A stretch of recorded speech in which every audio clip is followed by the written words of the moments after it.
morning and welcome. We are at 9:02.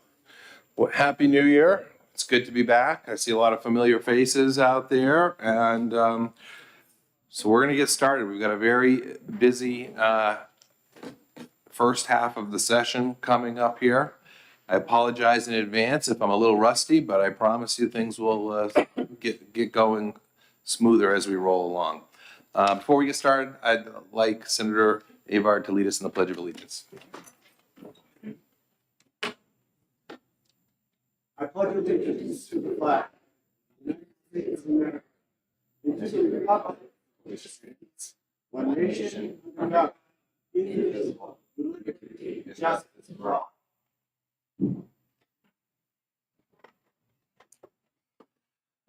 All right. First order of business is Senate Bill 543 FN relative to long-term care eligibility and making an appropriation. Therefore, I'm going to open the hearing. And I understand the prime sponsor is not here, but Grant will be introducing the bill. Good morning. Thank you, Mr. Chairman. Senators, welcome to the 2026 legislative session. My name is Grant Bossy. I'm Deputy Chief of Staff for the New Hampshire Senate, and I'm here to pinch hit for Senator Daryl Abbas, who is running a little late this morning. This is a second try for a bill that was introduced last year as Senate Bill 131. You, Mr. Chairman, were the prime sponsor at that time. It was passed unanimously by this committee. It was passed unanimously by Finance. It was then tabled for consideration in the budget, and in a tight budget year did not make the cut. So we're back again for a second try, hoping that this priority can be funded. This is a request of a lot of New Hampshire's nursing homes. When a patient that is eligible for Medicaid applies to be in that nursing home, most of our nursing homes will take that patient before that application is approved. That leaves them on the hook, sometimes for a very long time while the federal government decides whether that bill will be paid. This bill would essentially provide bridge financing between 90 and, I believe, 90 days and 18 months. The state would then be repaid for that admission when the Medicaid approval is approved. The fiscal note has not been completed, but it is identical to last year's bill. It would create 2 new positions. It has an appropriation of $1.5 million. That's not nothing, but it's a modest cost in terms of the entire state budget. And Senator Abbas hopes that you will back the policy, and then we will see as the year goes on whether we have the money to implement that policy. I would defer questions to the subject matter experts in the department behind me, but if you have anything for Senator Abbas, I'll be happy to get you an answer. Are there any questions? Thank you very much. Thank you. Brendan Williams. And I would ask that we don't have people standing in the back of the room, so if you could find a seat, or if you want to stand in the hall, we'll come get you. Thank you.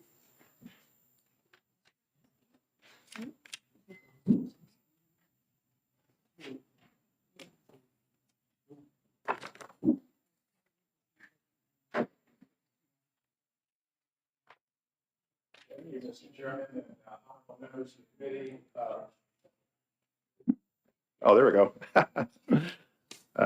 Session's just started. So thank you, Mr. Chairman, honorable members of the committee. For the record, Brendan Williams, president of the New Hampshire Healthcare Association. We represent most of the state's nursing homes, both for-profit and nonprofit, and including 3 county homes that we jointly represent with the County Nursing Home Association.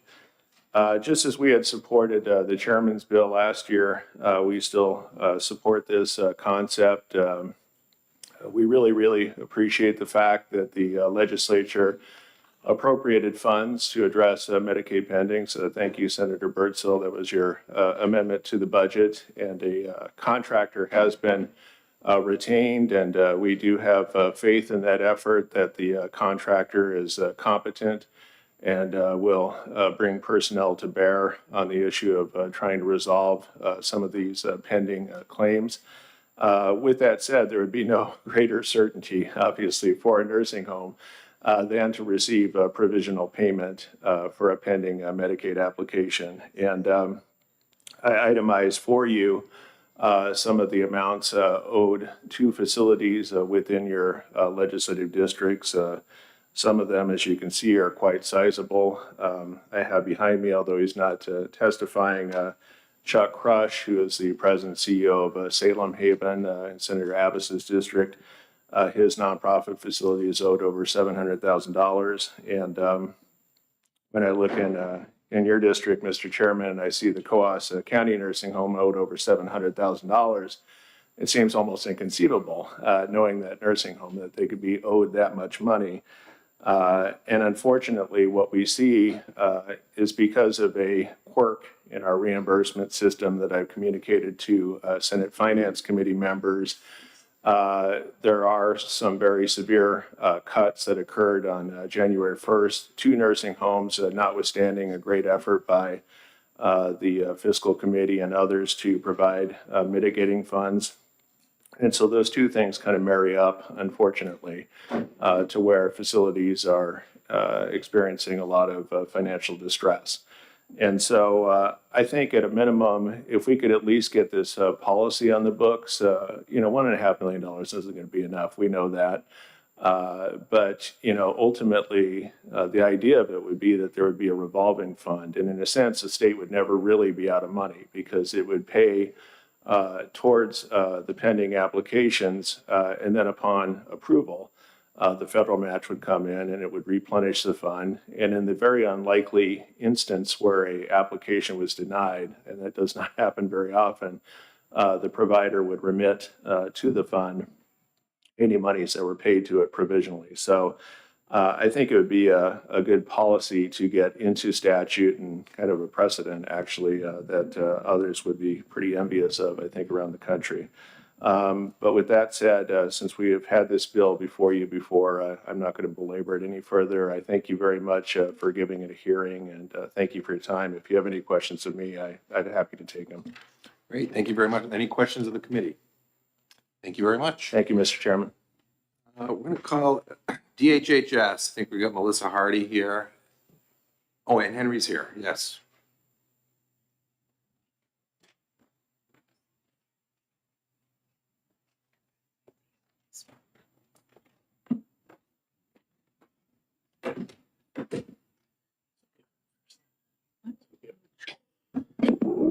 For the record, Henry Lippman, State's Medicaid Director.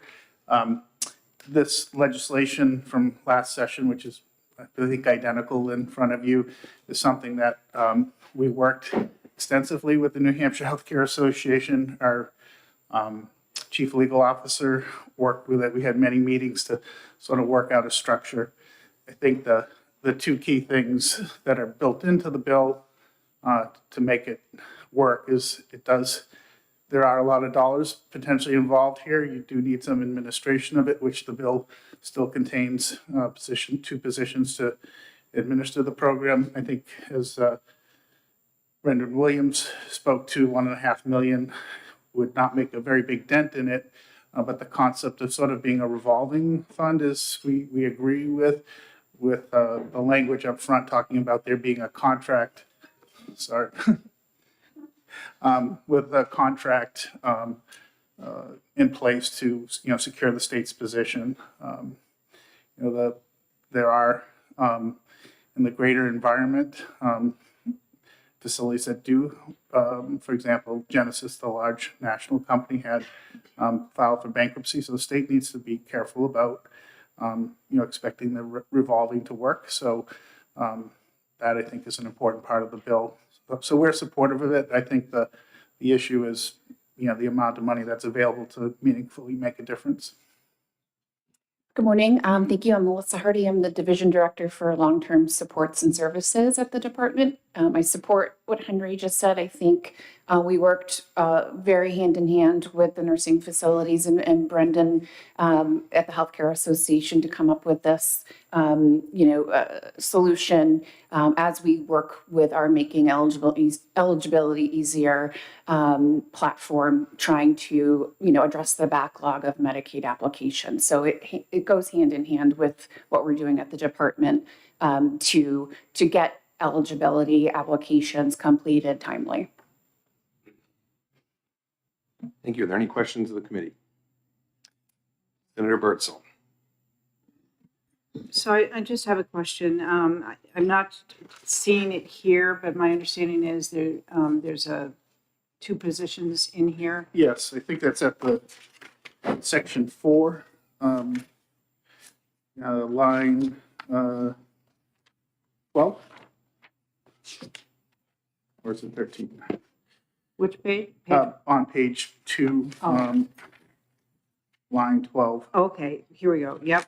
So my question would be, have you discussed this with the governor? Because I know she has a hiring freeze. What is the status of that? Yeah, I think that's something we have not had discussion with. I think, that still could be in place, and that could affect the timeliness in which we could execute on it. But I think in terms of getting everything in place, for example, the contract, those are all things we have probably the bandwidth to do in terms of, if we're talking about $1.5 million versus some other larger figure, I think it also puts in I think this was intended to be, I think the original request was 30 million, if I'm not mistaken. And again, I think the concept is not $30 million to leave the state's coffers, but to revolve through. If it works in an ideal fashion, we're not actually sort of I don't want to call it a loan, but it's more of a temporary funding, advanced funding before the federal funding comes in on eligibility. Any other questions? Thank you very much. Kate Horgan.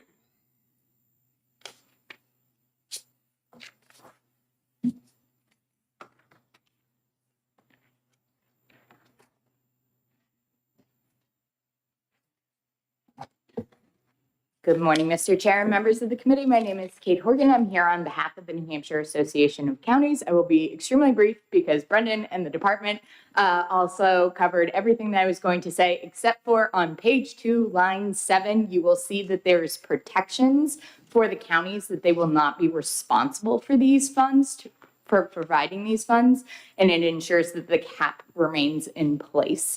So we think this is a good bill. It protects county taxpayers, and I'm happy to answer any questions. Are there any questions? Thank you very much. Great, thank you. Henry Vayu.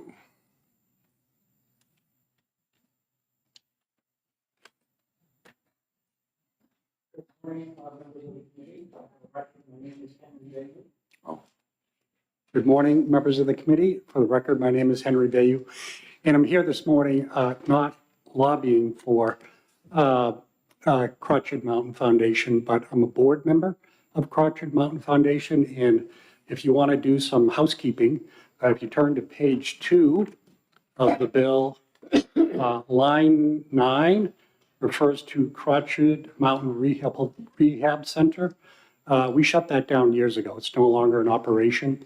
So you could just delete that from the statute. We operate Crotched Mountain Community Care, which is case management, and we also do CMF Kids, which works with school districts in special education, but we no longer are operating the rehab place. So. Crotched Mountain, Yes. Crotched Mountain what? Foundation, well, in the statute, it refers to Crotched Mountain Rehab Center. And the new name is? We shut it down. Oh, okay. All right. We still operate the case management in the communities and CMF Kids, which work with school districts in special education. But the rehab is all shut down, so. So just to be clear on the housekeeping part, if we struck Strike- that, strike it. we just strike it and we're good. Okay. Any other questions? Thank you very much. That is the end of the list for people who have signed up. Does anyone else that would like to speak on Senate Bill 543? Yes, come on up. Good morning. Sorry, daycare drop off this morning. So I did sign up on the back sheet, but for the record, my name is Courtney Tanner. I'm the Senior Director of Government Relations at Dartmouth Health. And I will be very brief because we very much support this bill. I want to thank Senator Abbas for bringing this forward.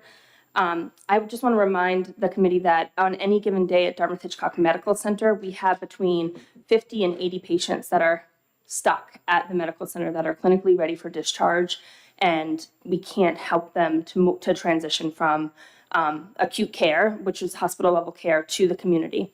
And so long-term care facilities are not the panacea. Not everybody needs to go to a long-term care facility, but for those patients that do need that level of care, we're unable to transition them to long-term care facilities. And so we think that this piece of legislation is a piece of the pie. Senator Avard, you worked on a number of pieces of the pie last legislative session, and we think that this one would be another piece of the pie as we continue to kind of bite away at that. We also think this is a really strong public-private partnership. We very much champion this bill and support this bill moving forward. I'm happy to answer questions, but I just want to raise up the hospital voice today. Very good. Any questions for Court? No, thank you very much. Ben Bradley.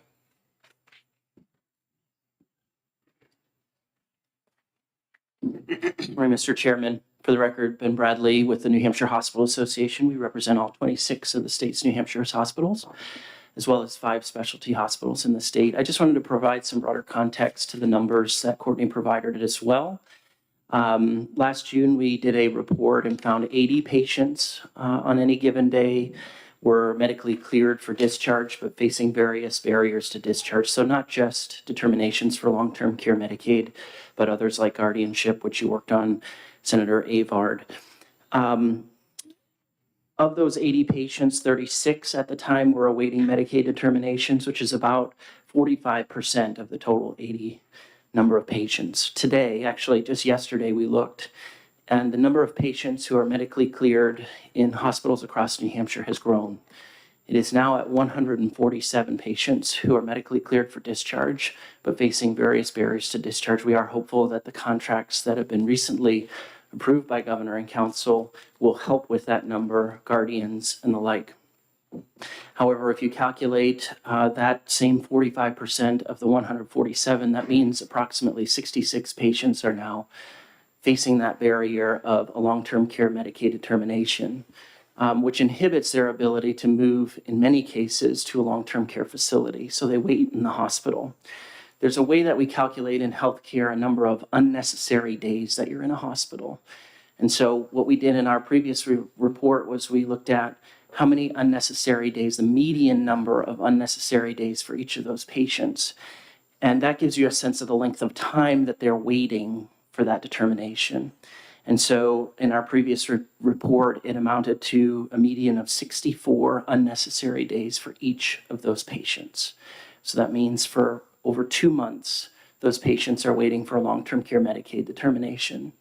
Now, I'd also say that some of these patients are more complex than just trying to find a long-term care Medicaid enrollment or be approved for enrollment.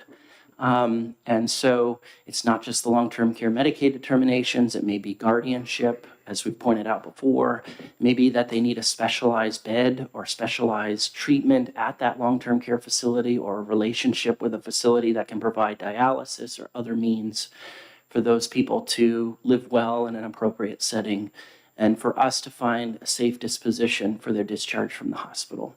So just to give you some perspective on the numbers that we found recently, we do strongly support this bill, continue to encourage its passage, and look forward to working with you all on moving this right along. Thank you. Very good. Any questions for Ben? Thank you very much. Anyone else that would like to speak on Senate Bill 543? With that, I'm going to close the hearing.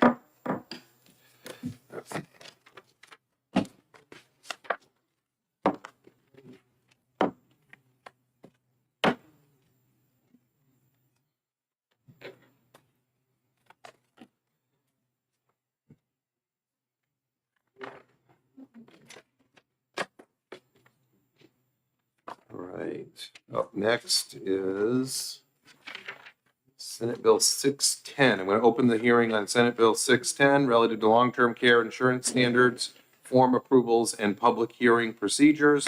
And we've got Senator Ricciardi here to introduce her bill. Good morning, Mr. Chair and members of the committee. Happy New Year. I'm Denise Ricciardi, State Senator for District 9. I represent the 12 beautiful towns from Bedford all the way to Hinsdale. I appear before you today to introduce Senate Bill 610. By way of background, I was approached about introducing legislation by the New Hampshire chapter of National Association of Insurance and Financial Advisors. The NAFA members are producers who work with individuals to plan for their retirement, their insurance needs, and long-term care. I was also contacted by constituents who had challenged a lot of challenges affording their long-term care policies. This is really about transparency, and Senate Bill 610 is a straightforward but very important bill.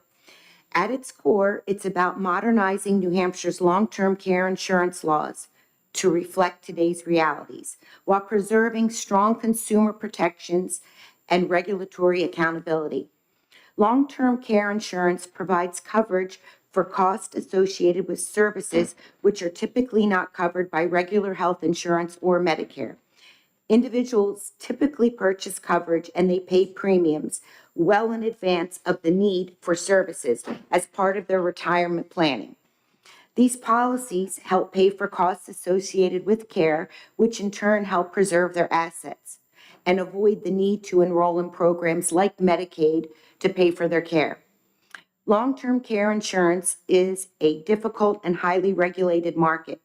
It affects some of our most vulnerable residents, and it requires careful oversight to balance affordability, solvency, and consumer fairness. What this bill does is bring greater clarity, transparency, and structure to that oversight. First, Senate Bill 610 ensures that key regulatory authority, particularly around standards and disclosures, it is clearly and appropriately located in statute. That transparency matters. It gives consumers confidence, provides insurers with clearer expectations, and gives legislators a better line of sight into how the law operates.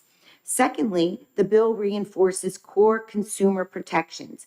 It preserves the commissioner's authority to disapprove insurance forms that are unfair, misleading, or not in the best public interest. And it maintains the fundamental principle that benefits must be reasonable in relation to the premiums that are charged. Third, Senate Bill 610 allows room for responsible innovation. The long-term care market is evolving, and consumers are increasingly looking for new types of products that better and match their needs. This bill allows the insurance commissioner to approve innovative policies, but only where they meet clear public interest and value standards. Innovation is encouraged, but oversight remains strong. The bill also promotes transparency and public confidence by allowing public hearings when appropriate, while still protecting sensitive or proprietary information. That balance is critical to maintaining trust in the regulatory process. Finally, this is a good government bill. It does not require new spending, it does not expand bureaucracy, and it can be administered within existing resources. It simply clarifies the law, modernizes outdated provisions, and strengthens accountability. There are several members of the public who plan to speak in support of the bill today. They will likely focus their comments on the final section of the bill, which enables but does not require that the department hold a public hearing prior to their approving or denying any form of rate filings. Initial drafts of 610 would have required that once the department received a proposed increase from a carrier, they would schedule a public comment period for those impacted parties to weigh on the proposed increase. This concept did not make the bill as introduced, but the committee could consider changes as the legislative process continues. Senate Bill 610 is a measured, thoughtful update that protects consumers, supports market stability, and ensures our long-term care insurance framework is clear, modern, and durable. I respectfully ask the committee to support the bill, and I'm happy to defer the technical and implementation questions to the Commissioner and Department of Insurance. And I want to also be very complimentary to the department because they've worked very diligent with me to come up with solutions for this problem. So thank you. Thank you, Senator. Are there any questions for the senator? No, we'll see you soon. Commissioner Bettencourt.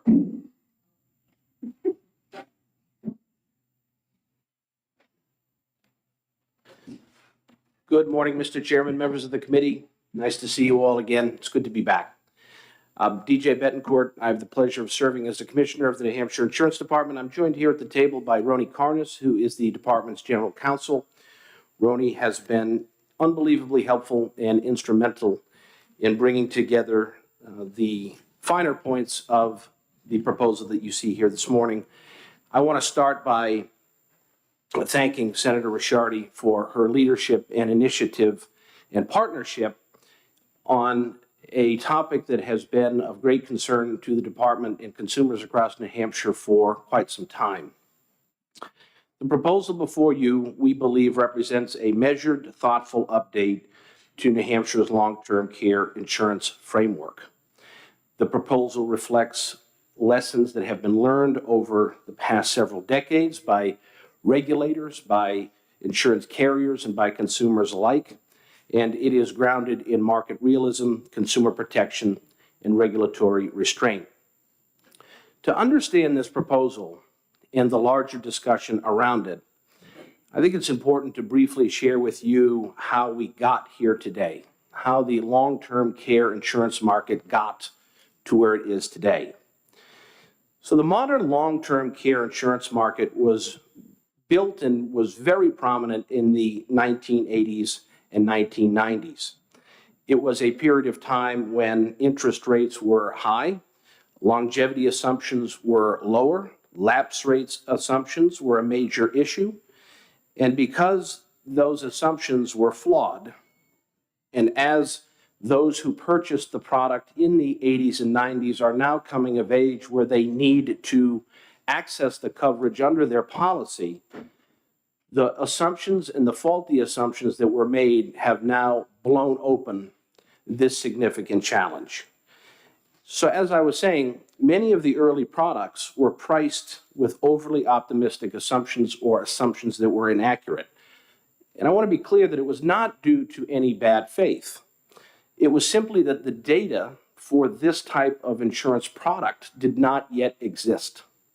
And so what the carriers did, and what the actuaries who were working for those carriers did, is they tried to draw a line that they thought tracked to the nearest similar type of insurance product that they had experience with.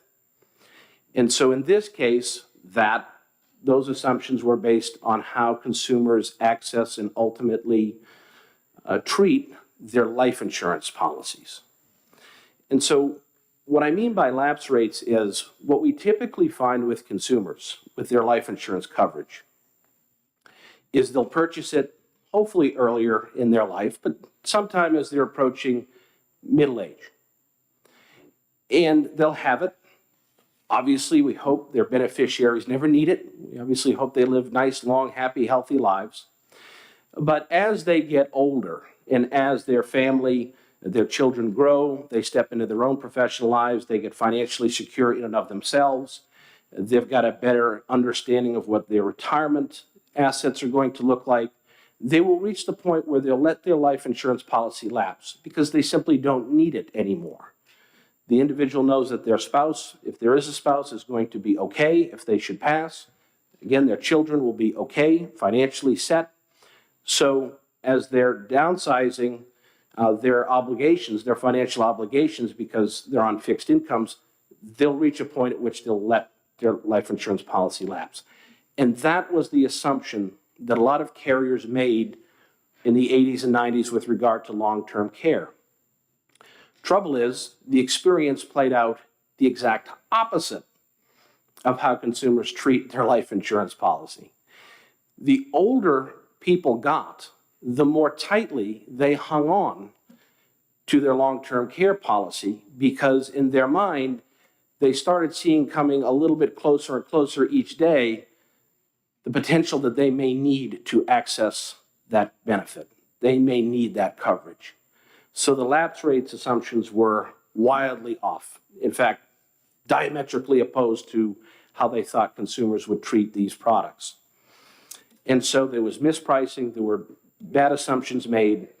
And so as all of the individuals, or a great number of the individuals who purchased the policy in the 80s and 90s, again, are now coming of age where they need it, the carriers have faced significant financial hardships, significant solvency challenges. And what has developed as a result of that is that consumers are seeing incredibly large premium increases. And commissioners across the country are grappling with how to balance not seeing consumers absolutely hammered with ever-increasing significant premium increases versus ensuring that the companies are remaining solvent, because if they are not solvent and they go into receivership or ultimately enter into the runoff process of bankruptcy, the mechanisms that are available to consumers at that point in terms of what they will get are significantly less than what they've paid into their benefit over the years and what the benefit should pay out at the time that they should need it. So that's the challenge that Senator Ricciardi was referencing a moment ago about the experience that consumers are having, the challenge that consumers are having. So when Senator Ricciardi reached out to us and said, I'd like to bring a proposal forward to try to get at this challenge, we were happy to partner with her and try to do some of that work. I think Senator Ricciardi has done a very good job of summarizing the core points of the legislation. I would point out two predominant things. The first is, I've spent a lot of time this morning talking about the history of long-term care, but there's a provision within the bill that begins to look at the future of long-term care insurance, and it's a very important provision because I am having conversations on a regular basis with carriers who are thinking about how to bring forward new long-term care products to market. And needless to say, smartly, they want to avoid the mistakes of the past. And so the concepts that they're talking about and some of the ideas that they're having discussions with regulators about are different than what our current framework would allow us to consider and ultimately approve. So we need some flexibility in our statutes to make room for this innovation. And needless to say, we think innovation in our markets is always a good thing. So that provision is very, very important to us. Senator Ricciardi had mentioned about transparency, and I think that that's a concept that we can all support. The legislation presently authorizes but does not require the commissioner to hold public hearings on things like forms or rate filings. And it currently has protections in there to ensure that the proprietary nature of those rate filings remains in place. I'm just going to preview for you. You will hear, I think, some individuals who will advocate for turning the may hold the public hearing into a shall hold the public hearing. That's a policy decision for you all to make. Doing so would be a lot of work for the department, only insofar as when Senator Ricciardi asked us to consider this, and Mr. Sullivan, who represents the advocacy chapter that Senator Ricciardi mentioned, talked with us about this. He believed very strongly in this provision of the bill, and we felt as a department that it was important that if we were going to have that public hearing provision apply, that it should apply not just to long-term care insurance policies, but it should apply to all of the insurance policies that we regulate. So mandatorily having hearings would be a lot of work. There are some states that do it. If you wanted us to go down that road, there would be models that I could look at in terms of how to effectively implement that. But at present, it is a may, and it does not dramatically change the process in terms of keeping things proprietary that we have in place now. But again, it's a policy decision for you to make. If you want to go down the shall road, we'll work with you to get that language to reflect what it is that you'd like to see. So by and large, for us in the department, this is the kind of legislation that we think will help this particular market function. It provides clear rules, predictable oversight, again, critically, provides that room for innovation, and it respects private enterprise. So I will stop there and I will turn to Roni to see if I got anything wrong or if she'd like to add anything. No, that was a great summary. I'm here to answer technical questions if you have any. Thank you so much. Any questions of the committee? Senator Birdsall. Hi, welcome and Happy New Year, and thanks for coming in. Can you explain to me, I don't know if you mentioned it before, who did the evaluation in the past, believing that the people holding these policies would lapse? Who did that study? So those were decisions made by the actuarial teams within the carriers who offered these products to the public. And this was, needless to say, long before my time at the department, but insurance departments across the country review those rates. They review those assumptions. And regulators found themselves in the same difficult position as those actuaries, where you didn't have anything that you could compare on an apples to apples basis. So everybody was in that same boat going down the wrong path together when those assumptions were made and, as I've described, ultimately did not pan out. So, Absolutely. so it was kind of a combination because there was no history. It was kind of a combination of the carriers putting together and the insurance departments basically approving them. That's right. Okay. You know, the example that I'll give to you, Senator, is when the state designed the paid family medical leave program several years ago. And we were talking with the carriers about what this might look like, the model, the new innovative model and approach that we took to offering that coverage. The carriers had confidence that they would be able to get assumptions that would be pretty accurate by comparing what the product with the what the paid family medical leave benefit would provide and compare that to how short-term disability works. So it wasn't pure apples to apples, but it was similar. And they were comfortable that a lot of the core assumptions that they were going to make about paid family leave would be accurate based on the experience of a similar but different product. Here, there was nothing they could really compare it to with any certainty. So the best that they could find was life insurance. And like I said, that unfortunately was a fatally flawed assumption. Yes, Senator Abard. Thank you, and thank you for taking my question. Of course. I'm hearing what you're saying, and based on the assumptions of the actuaries, they took the risk across the board. And the risk was based on the fact that they were hoping individuals would drop their policies. Mm-hmm. Yep. Oops. Yeah. And so now we're the first word that came to mind were two words, was bailout. Is that what this is? No, it isn't. And the reason it isn't is, and let me too say that the carriers have tried hard to offer consumers opportunities to not have to bear the full brunt of the mistakes that were made. And to be clear too, I hope I don't make this too complex, but based on those assumptions came benefit design, the richness of the benefit, a lot of other things that were built into that product that drive cost were built on those flawed assumptions too. So there's a lot more to it than that. And what carriers have tried to do to mitigate some of the challenges that we're seeing is have conversations with consumers about whether they can right-size their benefit, perhaps skinny it down based on their particular individual circumstance to try to bring those premiums down.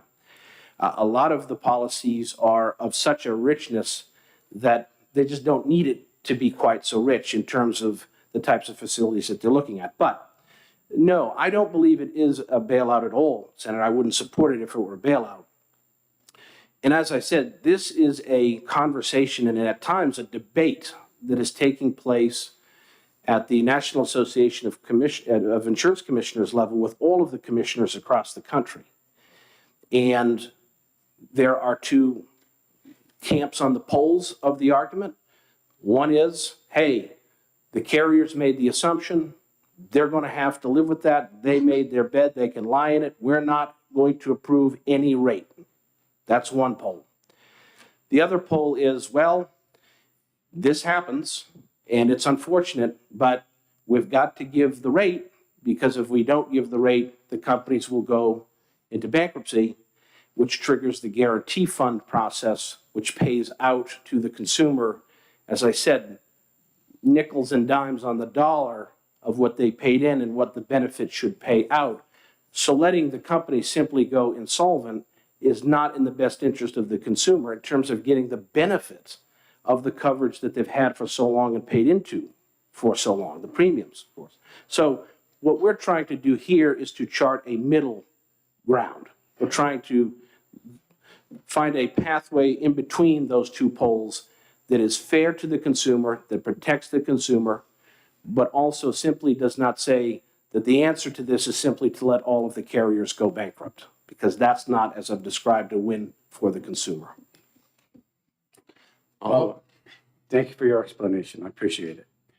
So in my mind, I'm hearing that we're going to allow the state to come in and change the agreements that were already settled on at one, no, okay, or the benefits or the rates that were agreed upon by the carriers. Am I misunderstanding? Yes. You want to maybe take a crack at it? That's a great question. Thank you. And it's very complex. This proposal does not change the existing rate approval structure in any manner. It's still the same standard, still gets reviewed. The guardrails within which the commissioner can exercise discretion in terms of rulemaking about loss ratios, or with regard to whether a benefit feature is, or strike that, a rate might be too high given the benefit structure. The guardrails that have been in existence are still there. That doesn't change. And importantly, nothing in this bill would retroactively affect contracts already in place. Okay, that was important. Yeah, thank you.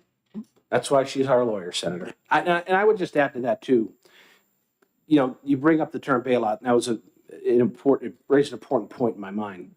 Because of the dynamic that I just described, where there are some commissioners that will not approve rate at all, and there are commissioners who will approve rate no matter what the request is.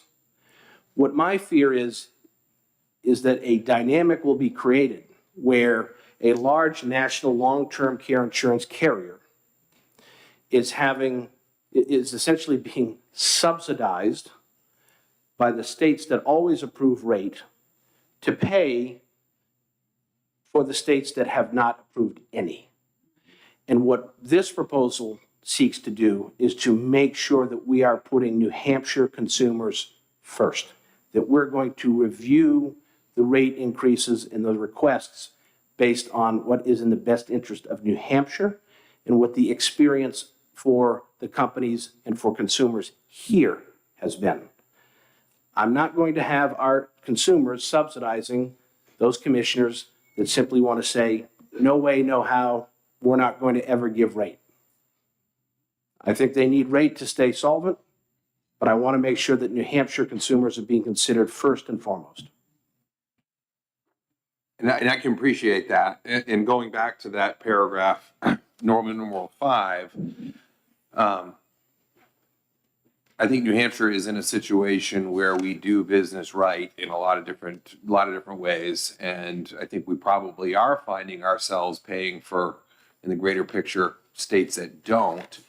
I go back to letter A and B, though. I mean, that's pretty abstract. Issuance or delivery is not contrary to the best interests of the public, and the benefits are reasonable in relation to the premium charged. do you have an internal metric or should we make this a little more prescriptive? Or I just think there's a lot of open area for interpretation on that. And we have you as commissioner today, but 10 years down the road, we may not. So I'm just wondering if that's the best terminology there. So I'll say two things and then Roni will give you the best answer. All right. So point number one is the language that you see reflected there is what we currently have in our insurance rules, our administrative rules. So we're simply trying to take that standard and enshrine it in statute to make it permanent, to your point, Senator, so that everybody knows that those guarantees are going to be on the books for the long term, regardless of who's sitting in my position. The second is, yes, I would agree that that Section A of that, I can appreciate that's more of a subjective rather than objective measurement. But B is has actual meaning to our actuaries who review those rate increases. So that may seem abstract, but to those actuaries, it is not. It is a very specific process grounded in actuarial science that is implicated there. Now I'll let Roni give you the better answer. Actually, it's just slightly more detailed. When the commissioner referenced in paragraph A, issuance or delivery is not contrary to the best interests of the public, that language actually exists not just in our rules, but it's in statute already within Chapter 400. Specifically, it is within life insurance where the legislature had granted the commissioner the authority to approve, for instance, discretionary groups. And that's letter A? Yes. Okay. And that is one of the fact findings that the commissioner must make in order to approve a discretionary association group for life insurance. And we routinely employ that standard when we are reviewing those requests from carriers. If you think, or I should say the department's view of not contrary to the best interests of the public involves looking at all of the other components within Chapter 37 for all insurance. And are there factors that might be contrary to the public interest, such that you might find it leverage some language from unfair insurance trade practice? Is there a practice within unfair insurance trade practice that we prohibit that might be seen within a new innovative product and it would cause some red flags? Like it could be an illusory sort of benefit. Those types of factors that we consider normally in our everyday practice of regulating the industry are what we think of when we are looking at that phrase. Okay. Thank you. Any other questions? Senator Long. Thank you, Mr. Chairman. Thank you, Commissioner. With respect to the May for the public hearing, subject to disclosure, is there any dynamic there that would probably weigh in a little heavier on disclosure? Sure, I'll let Roni handle that one because you're familiar with the legal protections as it pertains to the proprietary nature of the filings, which I think is what he's speaking to. Yes. Overarching for all insurance products, there is confidentiality afforded to the form filings. And everything is considered confidential until approved and effective. Notwithstanding that, there are some aspects of a form filing that would contain very sensitive confidential information that would never become public, even after approval of a product. And as the commissioner stated, that would include proprietary type information. Furthermore, when we are looking at the product, the rates, et cetera, we have the ability to ask for the companies to submit a lot of additional information. Such that they would not normally need or want to disclose it. There are competitors out there.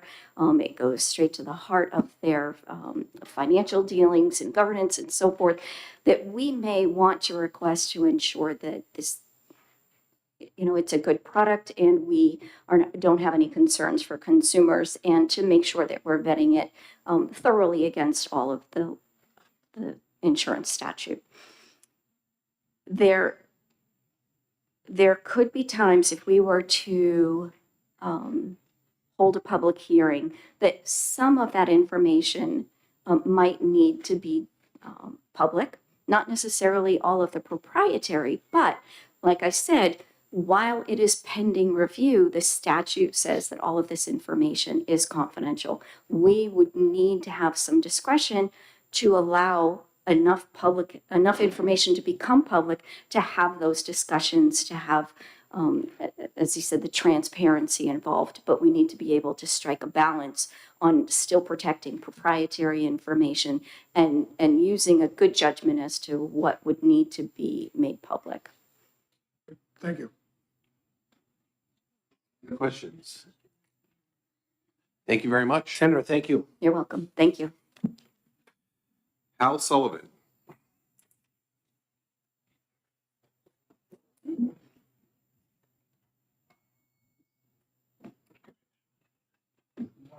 I would just ask you to turn on the microphone there. There's a button right there. Here? There you go. Perfect. Okay, Thank you. thank you. Thank you, Mr. Chairman, members of the committee. For the record, my name is Harold Sullivan, Hal Sullivan. I have been a financial advisor for over 50 years. I am a certified financial planner. I'm also certified in long-term care and certified in senior living from the American College. So I have lived through the entire history of the sale of long-term care. Parts of what the commissioner said is true, but there also are some other parts that the committee needs to be very aware of. The genesis of this bill is, this is a renewal notice that I received actually in May on my own long-term care policy. My policy is with MetLife. There have been several rate increases, but when this one arrived, it's over a 4-year period and represents an 88% increase in the premiums that my wife and I have been paying. So we got active. I met with the governor's office. I've met with the insurance department several times. I want to thank Senator Ricciardi for taking this on. And I know it's a complicated subject, but she's been great to work with, and we really appreciate her efforts. A little bit about the history of long-term care. So long-term care began being sold in the early 80s. It was typically sold by smaller companies. The biggest one that came in the market was GE Capital. And you may hear in the whole discussion that GE Capital a few years ago sued the insurance department and the insurance commissioner at the time, Roger Savini, and did go to the Supreme Court, and it was ruled that there could not be arbitrary limits on the increases. It had to be related to the carrier's ability to meet the responsibilities of those claims.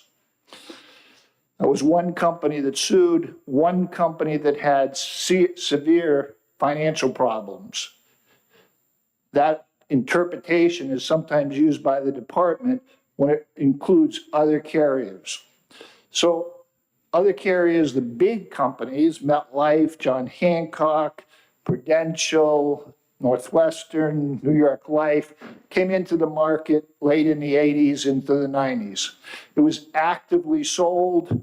The companies sent out marketers to come to all the advisors and made a very serious point that if you weren't recommending long-term care, you could be sued because you didn't financially secure the retirement of these people. The companies paid for designations. The CLTC designation was done by an attorney, Holly Gordon. The companies paid for these to train the advisors in how to market the long-term care. It's important to remember, too, that the state of New Hampshire had a partnership program. The rich benefits that the commissioner speaks about, the partnership program required these rich benefits, a 5% cost of living adjustment, all these things. HHS adopted the partnership program, and it was marketed by both HHS and the insurance department. So the state of New Hampshire endorsed the sale of these policies. That's important to remember because people bought these policies with the understanding that their assets were being protected and with the endorsement of the state of New Hampshire. About 2010, some of the large carriers who had transitioned over from mutual companies to stock companies, because all these companies, Prudential, John Hancock, MetLife, are all now stock companies. In the 2010, in that area, they began to realize that they were not making the profits. The claims were starting to come in. They were not making the same amount of profits that they anticipated. So they pulled out of the active sale of the products, the long-term care policy.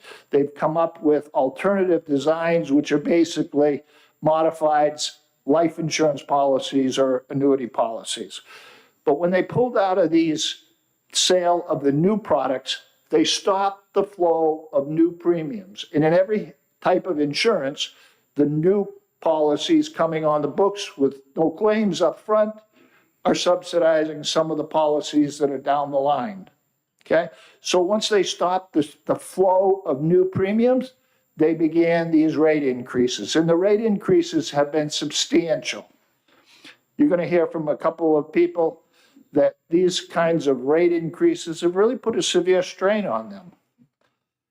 So when the major carriers pulled back, some of the assumptions were poor actuarial assumptions, but the biggest one that the state of New Hampshire has never asked about, what's the impact actuarially of stopping the sale of new policies? That's a big factor. The carriers became less insurance companies and they became more financial institution investment companies. And if you look at the stocks of all of these companies, they do fairly well. So our goal in this whole discussion is to require, when they file for rate increase, that there should be either a public hearing or we could accept the fact that there would be a comment period of at least 60 days where the individuals that are most impacted could weigh in and talk about what's the effect of these increases. It's important also to know how companies calculate the increases, and I have copies of everything I'm discussing here, so I'll leave that with you.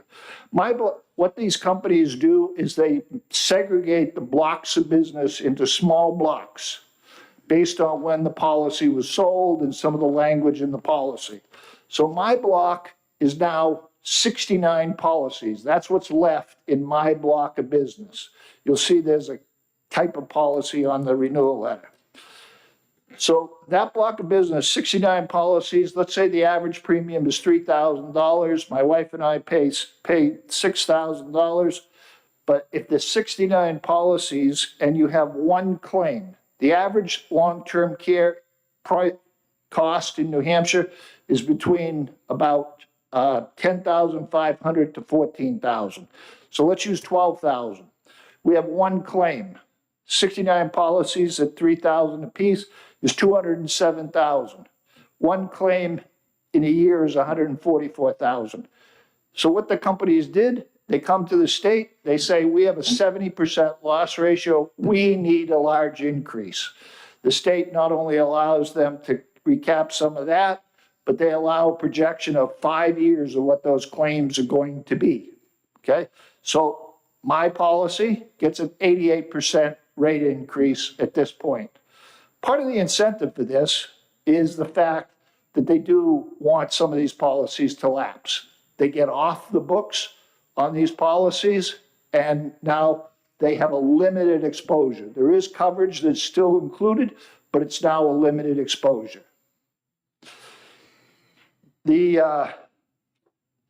Who's the people that are most affected by these? The people that bought those policies. I mean, you don't buy these in your 20s. These people bought them when they were 50s and 60s. So what are they today? They're 70s and 80s. The two people you're going to hear from today are in their 70s. So who's most impacted by that? I mean, these are the people on fixed incomes. These are the people that are now, this year, are seeing increases in their Medicare And how about the Medicare Advantage policies that were sold in the state of New Hampshire? So these people are getting whacked pretty good at this point. Not a happy bunch of people. I've heard from them. I understand that. So one of their options is they cancel the contract. Now the company has a limited liability, but the insured, what happens? After they cancel the contract and if they do use this limited benefit, they go to a Medicare attorney who gives them the advice on how to preserve their assets. What's one of the things that they can do? They can set up what's called a Medicaid annuity. And I have set them up for clients. I've never set one up with anyone who ever had a long-term care policy. These are people who didn't bother with the long-term care. So these people go to this attorney, the attorney sets it up. One of the spouses goes into a nursing home, the other spouse gets all of this income. Okay, so it does come in as income. I'm not trying to be too technical, but once the spouse that's in the facility, who's paying the bill? Medicaid, the state of New Hampshire, the federal government. So not only is the cancellation of these policies impacting the policyholders, it's impacting the budget of the state of New Hampshire. I've had a meeting with James Jerry, and he understands what the impact of this can be. So all we're asking is, before the state of New Hampshire Insurance Department approves a rate increase, and we want it to be, we could accept shall, we could also accept the fact that it's up into just the long-term care policies and not other types of coverage. I know there'd be some concerns about auto insurance carriers and everything else having to have public hearings. This one is an egregious situation. And I mean, when it comes back on the state, it impacts all of us. If you want to ask about who's subsidizing it, there are 12 states in this country that have elected insurance commissioners. I know there's a bill on that. We're not advocating for that. But if you have an elected insurance commissioner, guess whose states have the smallest increases? The ones that are facing the public with an election. We are subsidizing some of these other states, New Mexico, other states. Is that really the intent that we want for New Hampshire citizens? And the idea that, if you cap these insurance companies, there's going to be a financial hardship. Let me just read you what the assets under managers of some of these large companies. Okay? MetLife, at the end of last year, their 2024 financial statement, assets under management, MetLife, $617 billion. John Hancock, which is now owned by Manulife, $870 billion. Prudential, $1.375 trillion. These are the companies that have hit these policyholders with these 80% increases. Do you think any of those carriers are going out of business, are going to experience financial hardship? And the idea that, well, if we limit the long-term care, we're asking people in other policies to subsidize it. That's a fallacy. Okay, this comes out of reserves. These companies are not experiencing financial hardship. They're trying to get these people off the books so that they don't have that exposure. And then it just comes back to the state and Medicaid. So we'll ask that with the revision in the bill, that you might support this bill. Be happy to take any questions. Thank you. Are there any questions? Senator Yvard. Do you want it to be a may or a shall? We want it to be a shall. Yeah. I know what the commissioner said, it would impact other lines. We would, we could move it up to the other section that just covers the long-term care. We would also accept the fact that if it's an extended public comment section, we want people not to get these packages and have 40 days, which is what I had from the date that was in here, to make important decisions. I mean, they make a knee-jerk decision and decide, I can't afford that, let's get rid of the policy. The companies do give other options, but they all mean reduced benefits. It means their policy isn't going to be as adequate as what they anticipated. When they approve these rate increases and they allow companies to offer these options, the partnership program, all those policies have come apart. So now the guarantee that the state, the insurance department, and HHS made to these people, not gone, not good faith. Any other questions? Senator Prentice. Thank you so much, and thank you for taking my question. So is it fair to say, just in summary, that with these rate increases that you've talked about, that it will drive people who are currently policyholders, the old, respectfully. Mature. Yeah, the mature population, with we're living on retirement, more limited incomes, to leave their policies, Right. therefore being ultimately naked in the face of a long-term care situation where they will ultimately end up on Medicaid, and the state of New Hampshire will end up underwriting that, Right. carrying that. There are some limited benefits when they drop a policy, but ultimately that's where they're going. They're going off to Medicaid. Okay, thank you. And a sharp attorney will show them how to do it very quickly. Thank you very much. Any further questions? No, thank you. Thank you. Believe Ron copies of Evans. everything.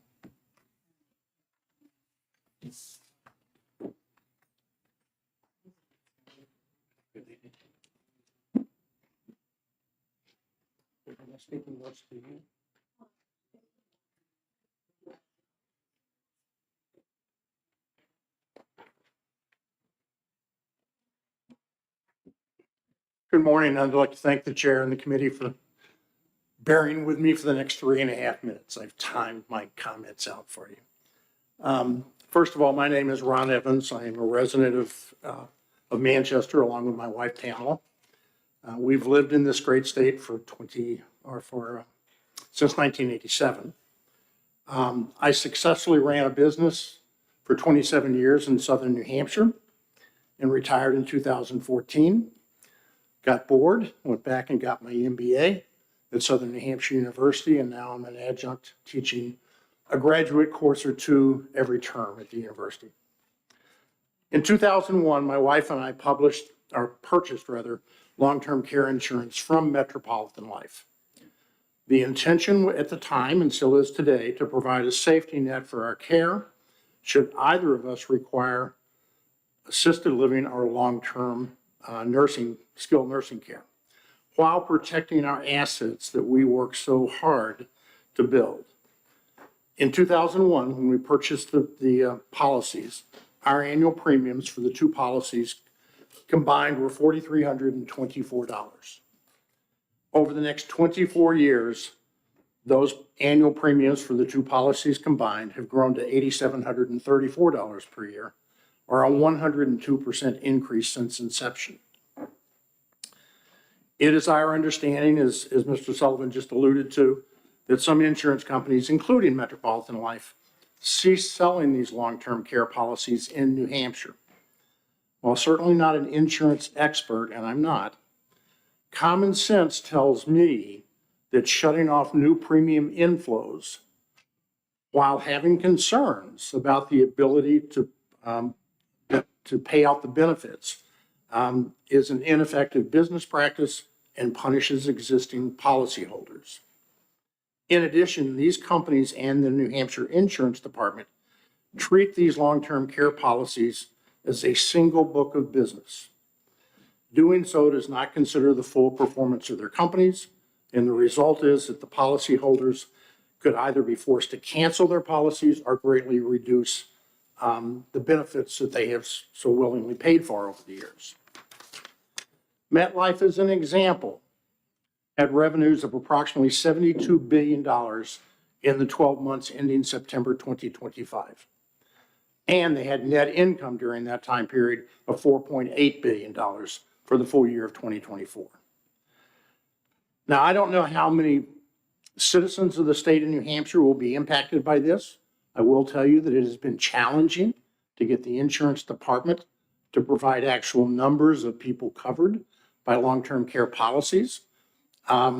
What I do know that I did get some data over a 2-year time period from a round of increases that were approved and the next round that suggests that there's been a fairly high percentage of policyholders that have canceled or are no longer covered by those policies. Additional substantial increases in these policies are likely to lead to policy cancellations and those reductions that I referenced. We've invested over $120,000 over these years that we've had the policies. Sadly, these very challenging and very difficult premium increases would defeat our efforts that we made and our reasons for doing so. We're now in our late 70s.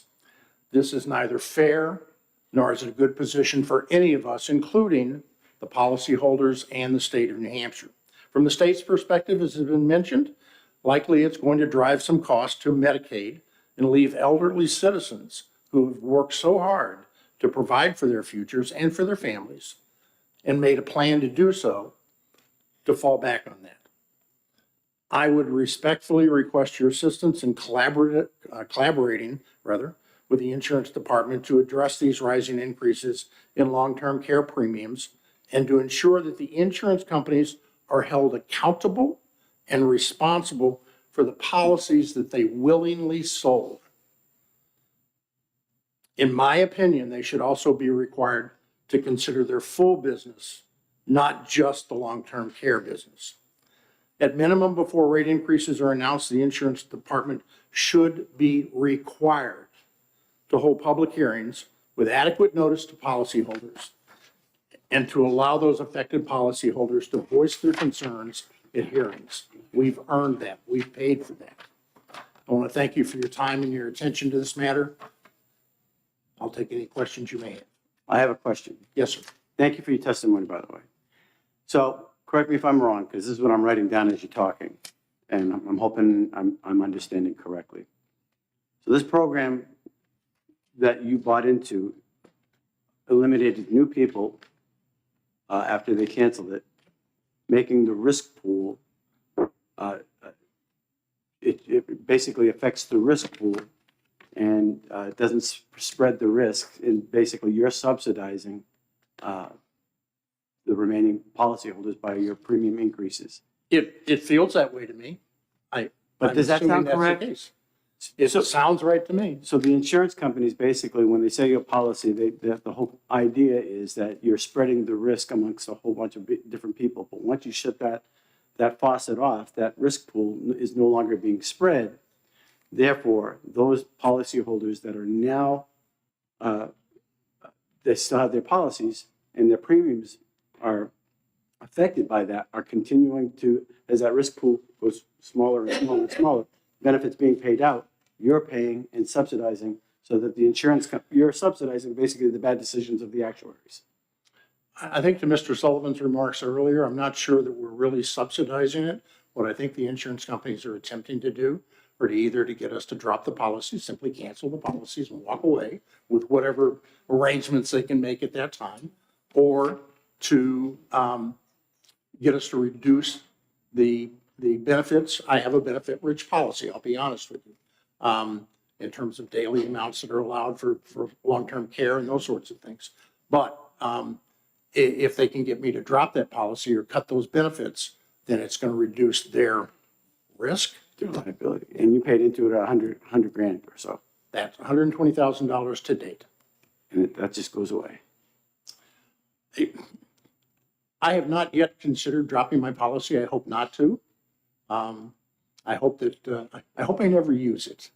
But it's a war of attrition. Pardon me? It's a war of attrition. I would say so, Who's going to yes. blink first? That's fair. Thank you. You're welcome. Thank you. Any other questions from the committee? Thank you very much. Thank you for your time.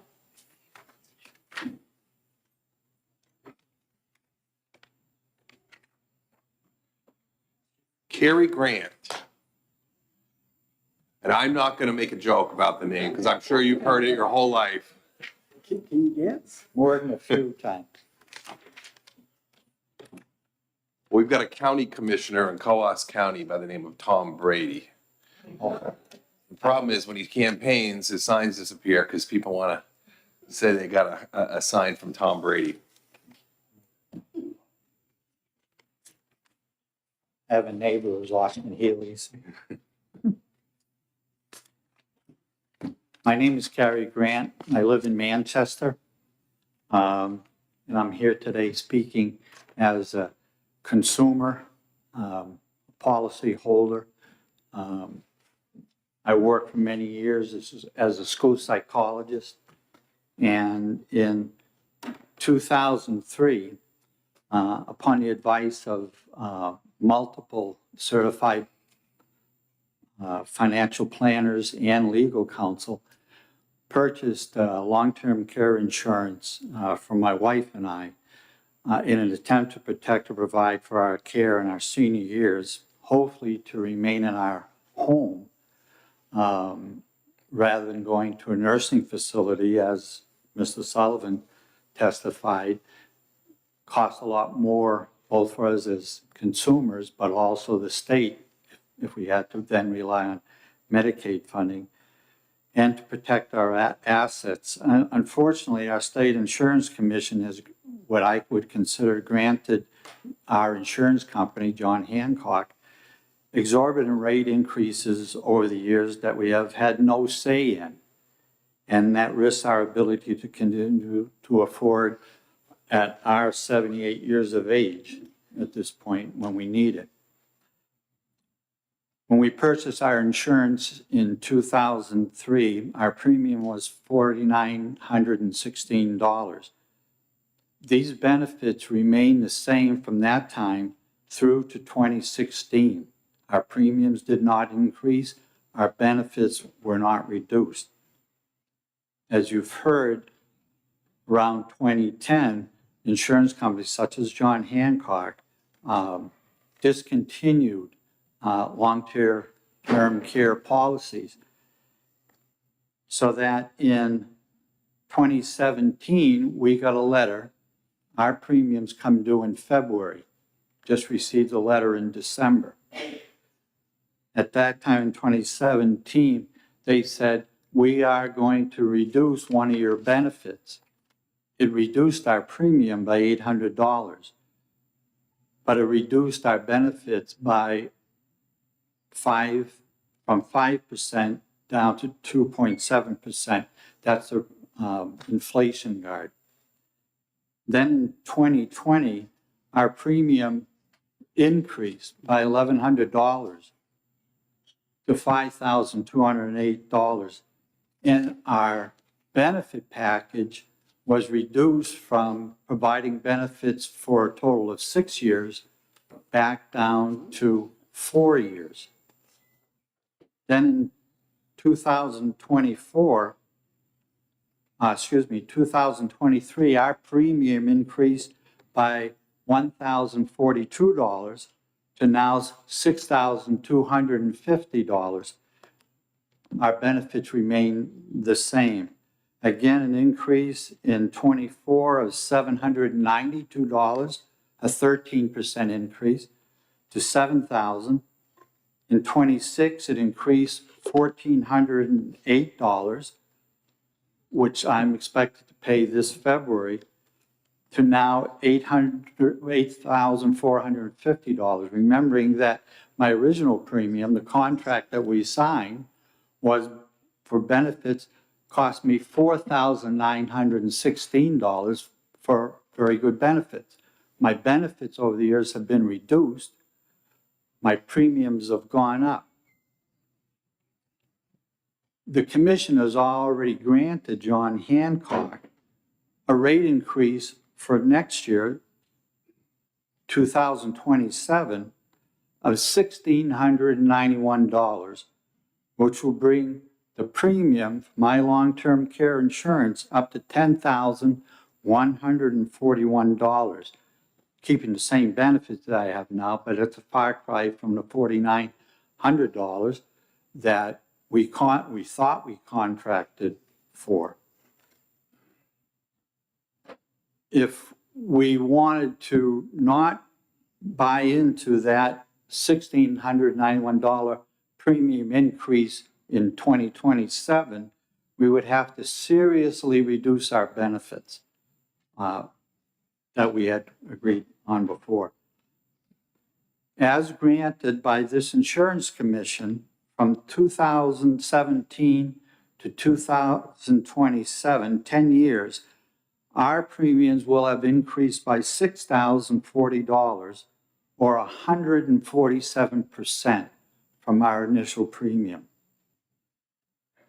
Now, they said John Hancock stopped selling long-term policies quite a while ago as they realized, as Mr. Sullivan clearly explained, their actuaries had flawed assumptions that put their multi-billion-dollar profits at risk. This insurance commission decided to bail out. Mr. Bendencourt says, no, it's not a bailout. In my mind, it's a bailout. Decided to bail out the insurance by burdening us, the purchasers of long-term care, instead, and we wonder why. It appears that this commission wants to force seniors out of our policies so the insurers can continue to make their billion-dollar profits. Why do we consumers have to continually pay for the insurers' misjudgments and miscalculations so that they can sustain their huge profits at our expense as we get closer to the time when we will need the protections that we thought we purchased? Again, my wife and I are 78 years old. We're getting close to the time we might need this stuff. Will we even be able to really afford long-term care premiums when we need this protection the most? Or will this insurance commission continue to help the insurance force us out of our policies? We're reaching a point. Can we continue? Every year we contact financial planners. We have a couple of friends who are lawyers, and they say, Carrie, no matter how much they charge you, you've got to keep that protection. But we're beginning to say, can we? Our 2 to 3% yearly cost of living increases from Social Security and pensions plans come nowhere near covering the huge 20% a year burdens that this commission has allowed to be placed on us by the insurance companies. I don't know how long we're going to be able to do it. We don't get the benefit of the products that we thought we had purchased 22 years ago. Thank you for taking the time to listen to me. I'll try to answer questions if I can. Are there any questions of the committee? I just have one small one. Of Senator Avard and Senator Long. Yeah, thank you for your testimony. I really appreciate it. So you are in favor of this bill that we're passing, correct? Yes, because I feel as though we've had no say. Like I said, in December, we got a notice from our insurance company. It says we're increasing your premiums if you want to keep these benefits. And the insurance company has said, we can do this. We had no say in it, and it doesn't sound like anybody else has. Yeah, and real quick follow-up. So as you were talking, you were saying how that your premiums went up and then your benefits went down. Did you talk with legal counsel at all? I mean, are they allowed to do this? Or this isn't a unilateral contract? They can actually reduce your benefits to what? Nothing? From what I understand, I haven't talked to legal counsel about these changes. Like I said, every year we get this letter and say, if you want to keep the benefits at this level, you got to pay this much more in premium, and your insurance commission says we can do it. And they gave us, like this year's, like 4 different options, keeping premium the same to keep the benefits we have, lowering our premium but lowering our benefits, or going in a cost-sharing kind of system, or they say you can take a paid-up, we will stop your long-term care, but give you a paid-up insurance, which is 150% of what you paid in already, which would come for us doing it means they'll give us what we paid in, give us another $50,000 to drop the policy. And so those are the choices we're given, and we got to sign this paper, say which one we want to accept. And they said, we've been advised to, as much as you can, continue to pay the higher premiums or lose the policy. Not a good choice. Thank you, Mr. Chair. Thank you, Mr. Grant. 147% increase is unbelievable. Were you made aware that there was a hearing on an increase for John Hancock? Today's hearing, you mean? No, not at today's hearing, but the fact that they went up $1,100, were you made aware of their requests from the insurance department? No. All we got was the thing, we've been approved to make this increase. And as I say, I get a letter in December saying this is the increase. My premium's due in February. Okay, very good. Thank you. Any other questions from the committee? Thank you very much. Thank you. Anyone else that would like to speak on Senate Bill 610? All right. With that, I'm going to close the hearing.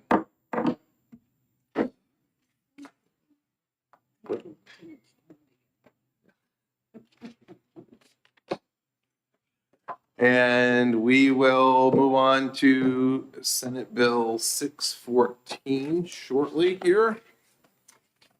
Ask the Senator Ricciardi to introduce her bill.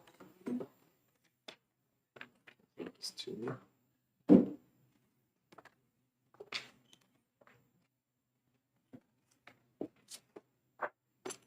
know, Senator, that the commissioner also wanted to speak on this. But he had a time constraint, so we'll see if he can make it. So I'm going to open the hearing on Senate Bill 614, establishing pooled risk management programs for the benefit of child care centers and foster family homes. Good morning again. Thank you, Mr. Chair and committee members. Again, I'm Denise Ricciardi, and I represent Senate District 9, and I'm the prime sponsor of Senate Bill 614, an act establishing pooled risk management programs for the benefit of child care centers and foster family homes. What I want to start with is to say that in my last several years in the Senate, I have received many phone calls from constituents where both family members need to be in the workforce. And they were calling me complaining because they cannot get off of wait lists on childcare, so they can't get back to work. And so I reached out to many different daycare and childcare centers, and a lot of them were in fear of becoming insolvent or closing, shrinking, because the liability insurance is unaffordable. And so in trying to solve that problem, I have been working very closely with the Department of Insurance. And I am actually meeting with the Secretary of State. So we have a good start to the bill, but it does need some work. So I'm going to ask that you keep that in mind as we move through the process. But what this bill will actually do is it allows child care centers and foster family homes in New Hampshire to work together to create a risk pool for casualty property or casualty and property insurance instead of buying insurance on an individual basis. Child care centers and foster family homes serve some of the most important and vulnerable populations in our state. The cost of these types of insurance has been identified as difficult to obtain and is very expensive. A pool will allow providers to share the cost of obtaining insurance among participants. It will help keep providers viable while maintaining very strong standards. Pooling resources should lower costs and improve stability for providers. The Department of Insurance can speak to that in more detail and how this type of program has worked in some other states. This bill would allow a pool to be formed by at least 10 child care centers, foster family homes, or a mix of both, and is subject to oversight and regulation by the Secretary of State. Each pool must get an annual independent financial audit. get an annual actuarial review to ensure enough money is set aside for claims, give members advance notice and input on rate increases. These oversight mechanisms should ensure that the pools operate in a manner that is beneficial to participants and lowers the cost of casualty and property insurance for providers. This bill will provide a new opportunity for child care providers and foster families to lower those costs. I thank you for giving me the opportunity to present this to you. All right, thank you very much. Are there any questions for the senator? No, I saw the Secretary of State was here earlier. And I saw the fiscal note says they're waiting for information that will come from the hearing. So I'm assuming you'll be in contact with the Secretary of State. Yeah, I'm talking to him today. We spoke outside. He couldn't wait any longer to hear this bill, so. All right, very good. But we need to continue to work on this. Keep us in the loop. Yes, Yep. thank you. Thank you very much. I know the commissioner had to run, so we've got some other folks from the insurance department here.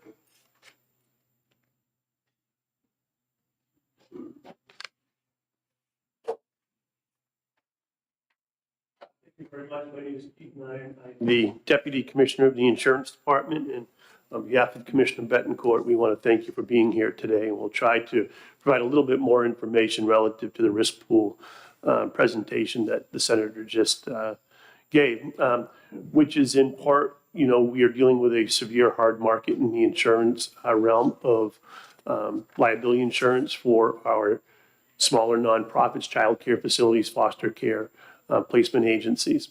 One of the things that we have explored is this pooled risk program, the captive arrangement, if you will. One of the challenges that we see in this current arrangement is that even when we do open it up to 10 or more of these entities to come together, we may not have enough volume to create the economies of scale that would generate the cost savings and the affordability that is desired. That being said, we want to continue, as Senator Ricciardi had mentioned, continue to work with stakeholders, continue to work with the providers that are involved to perhaps even expand the program to a larger pool, opening it up even to the New England states or Northeast states. In particular, we do know that this is a problem throughout the country. Locally here, as part of that Northeast corridor, Pennsylvania is having a tremendous problem right now. And they would offer a lot of other resources, a lot of entities to bring into this pool. And again, the more entities that we can bring into this pool, the more providers that we can bring into this pool is what will create the economies of scale and the affordability. And at that, I will stop my presentation and happy to answer your questions. And I failed to mention right with me, I have Jennifer Smith, our legislative director, and James Fox, who is our property and casualty lines director, who is a subject matter expert on liability insurance. Thank you. Are there any questions? Senator Long. Thank you, Mr. Chairman. Thank you for your testimony. Is there a number you'd be more comfortable with meeting liability? Senator, thank you for the question. I don't know what that number is. The more the merrier.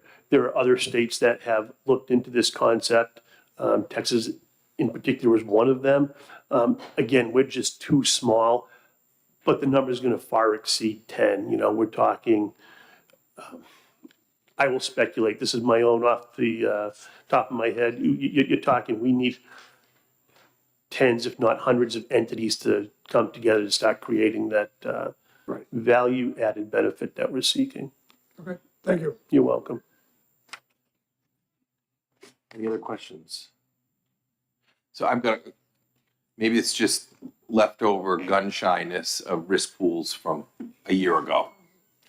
And that's really thrown a wrench in a lot of our other schools, county governments, where there was a big disruption in their risk pool. And obviously they had an economy of scale.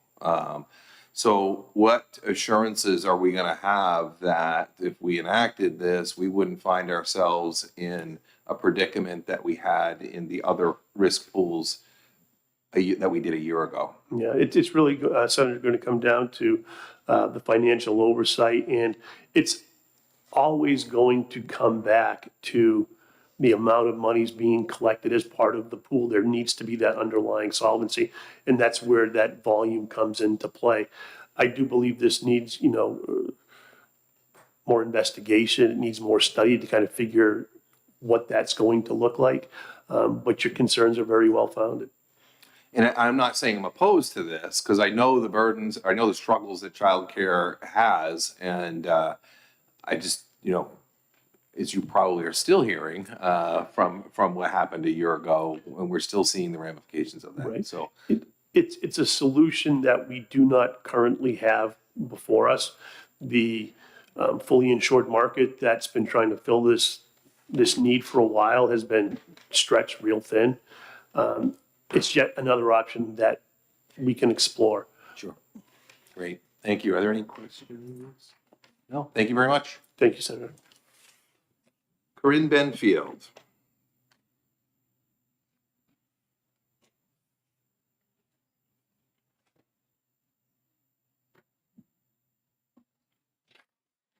Oh, great. Thank you so much, Chair and members of the committee. I'll be brief and offer a perspective from young people in the Granite State and working families and the employers trying to retain them. At Stay Work Play, we study young people and the attributes and the risk factors for them to stay in or leave New Hampshire. One of the clearest signals in our most recent quality of life survey, which was released in late 2025, points to childcare being the second most challenging issue facing young people in the state. 85% of our young people told us that childcare access and affordability is worse in New Hampshire than in other states. That perception alone represents a serious retention risk for our workforce that so desperately needs this core demographic. We also asked young people what kind of childcare support would actually help them meet their family goals, and about a third of respondents specifically pointed to community-based childcare centers to support their needs. That really reinforces what we're seeing also on the ground. Families need more supply in more places that works with real-life schedules and costs. Employers also feel that gap every day. Businesses across New Hampshire are struggling to attract and retain talent, and childcare access is increasingly part of that conversation. When families can't find care, parents reduce hours, they delay advancement, or leave the workforce altogether, outcomes that directly impact employers and our economy. Childcare centers, as we know, are doing everything they can, but many are operating on these razor-thin margins while facing rising fixed costs, rising costs they can't control. As we know at this point, insurance is a key determining factor in that. So when those costs spike, our childcare centers are delaying expansion, capping enrollment, and deferring cost to our young families. SB 614 addresses this pressure point directly head-on by reducing a major overhead cost through pooled risk management. It helps stabilize and expand the early childhood education landscape without lowering standards or requiring new state spending. If New Hampshire wants young people to stay, work, and raise their families here, and if businesses want to attract and retain the workforce they so desperately need, we have to invest in and strengthen the childcare system in the Granite State. So we strongly support SB 614, and we believe it's a very important step in that direction. Thank you. Thank you. Are there any questions? Thank you very much. Cheers. Thank you. Nate, you're up. Welcome back. Thank you, Mr. Chair, members of the committee. Happy New Year. Nate Grays for the BIA, the Statewide Chamber of Commerce. We also support SB 614, keeping in mind that we expect an amendment to come forward with the assistance of the Secretary and the Department of Insurance, and we anticipate we will continue to support the bill at that point in time. We do know from talking with our national partners that nationwide, the cost of liability insurance for child care providers has increased significantly. That cost is directly passed on to the consumers of the service, parents. The BIA is deeply interested in the affordability and availability of childcare because as we've looked at the state's economy, looked at companies' abilities to attract and retain prime working age talent, we know that those people are typically aged between 20 and 40, and they often have young children. if we do not have an opportunity for them to put those young children somewhere while they're at work, they can't come to work. So we're trying to help find solutions to the issues within this sector of the economy. As the insurance department outlined, the cost of liability insurance is quickly reaching a crisis point where there aren't many providers, either in our state or other states. And this is something that has been kind of building, especially over the last few years, and sort of nationwide is predicted to continue.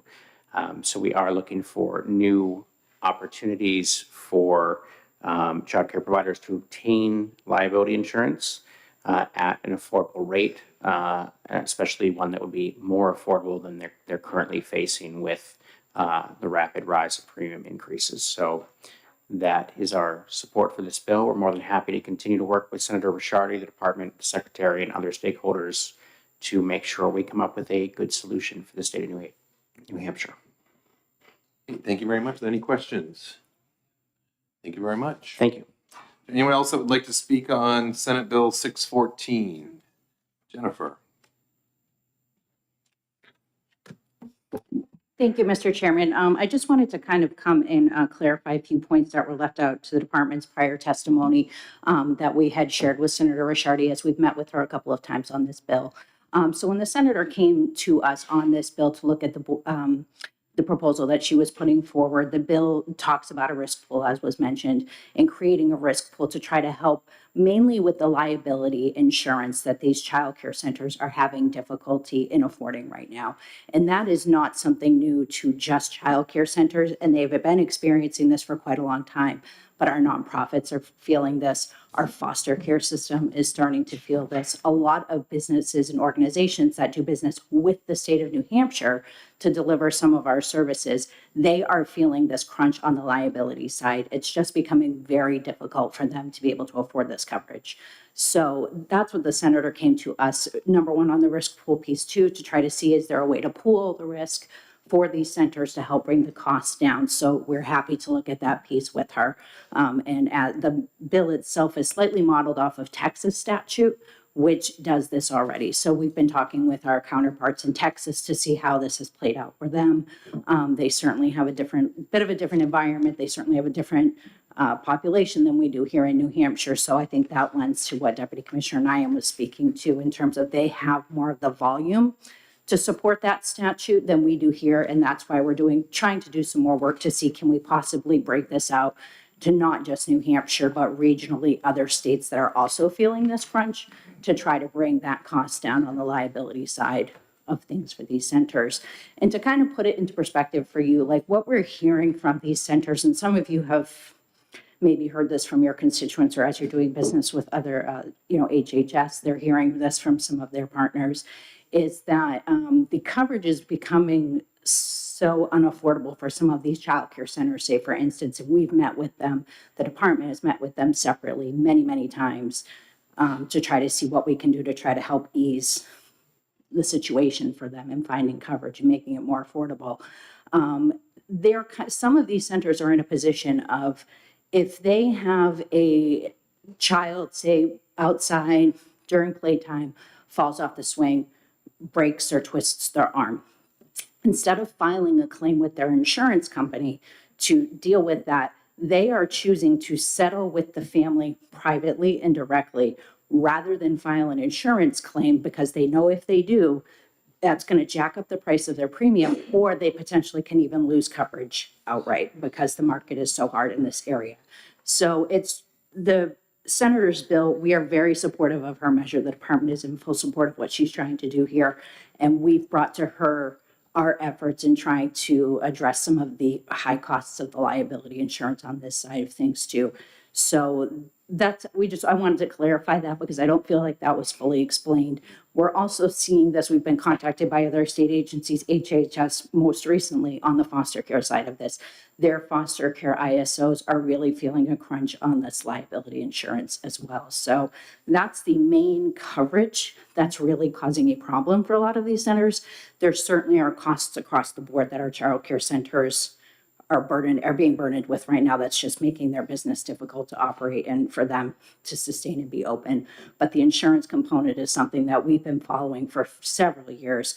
We were really excited to see that the senator was taking the lead on this. We very much support her work in this, and we're trying to do what we can to make any movement on the liability side of this. So we've been having discussions with stakeholders, HHS, various, the childcare centers, like I mentioned, looking at some of the legal side of these things too. So we're trying to talk with everybody to see, in addition to creating this pool, and it's an option, if the centers want to come together and create this pool, great, that's something that can bring the cost down, but what else might help make this more manageable solution for them?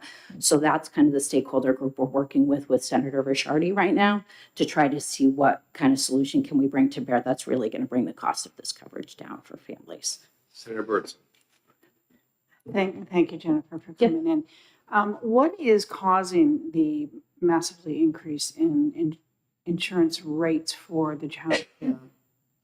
It's right now, I mean, the liability coverage falls into, the insurance market on this side of the property and casualty, we say side of the house, it's just very hard. That market continues to be very hard. But for your liability coverages, there are a lot of legal laws, caps on some of, if these claims are being filed, there are no caps in place. So if someone files a claim, they can seek damages for quite a large amount.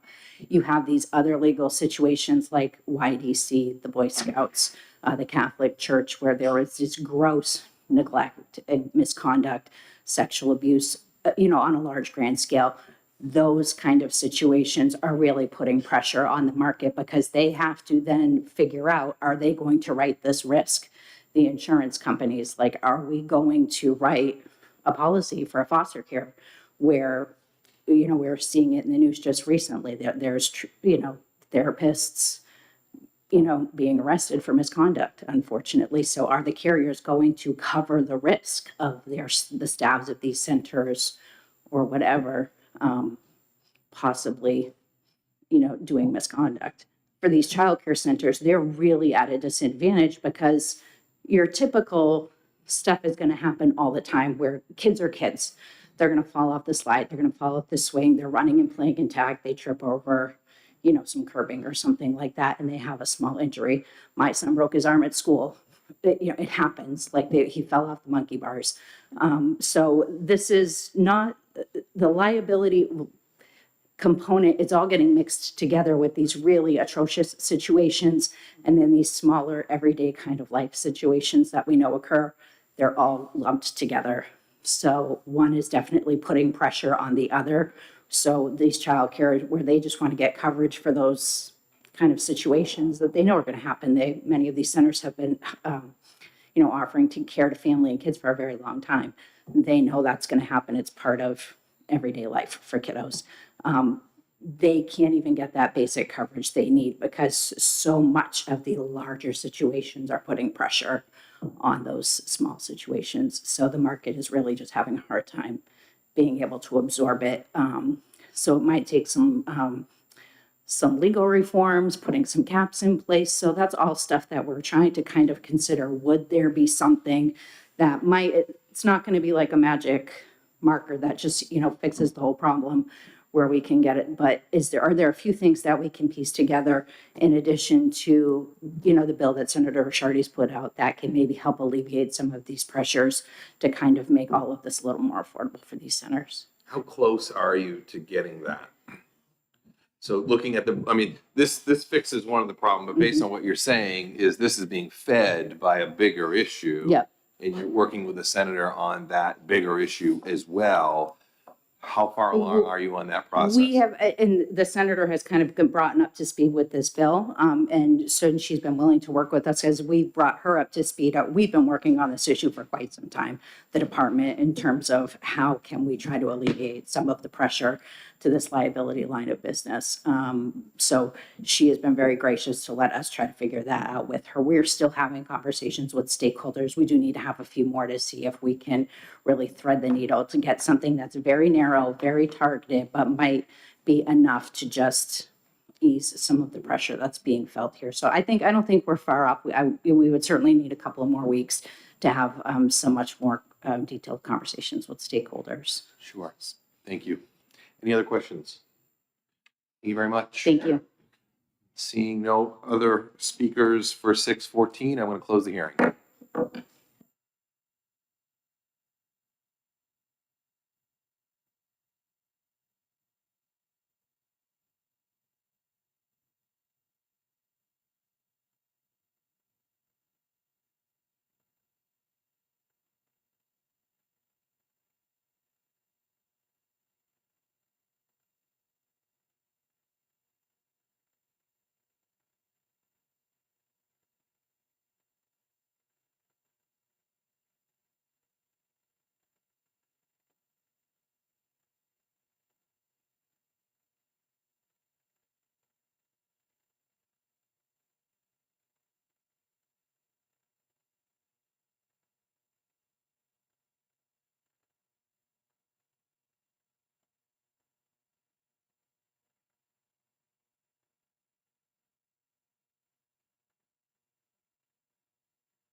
Get our very own Senator Avard here to introduce Senate Bill 611 relative to rate setting parity for Medicaid state plan case management services. I'm going to open the hearing.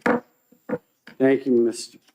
Chair and committee members. For the record, I'm Senator Kevin Avard, District 12. Reintroducing basically the same language of 611 FN. And this bill basically directs the Department of Health and Human Services to annually establish rates for Medicaid state plan case management services to create rate parity for such services within the program.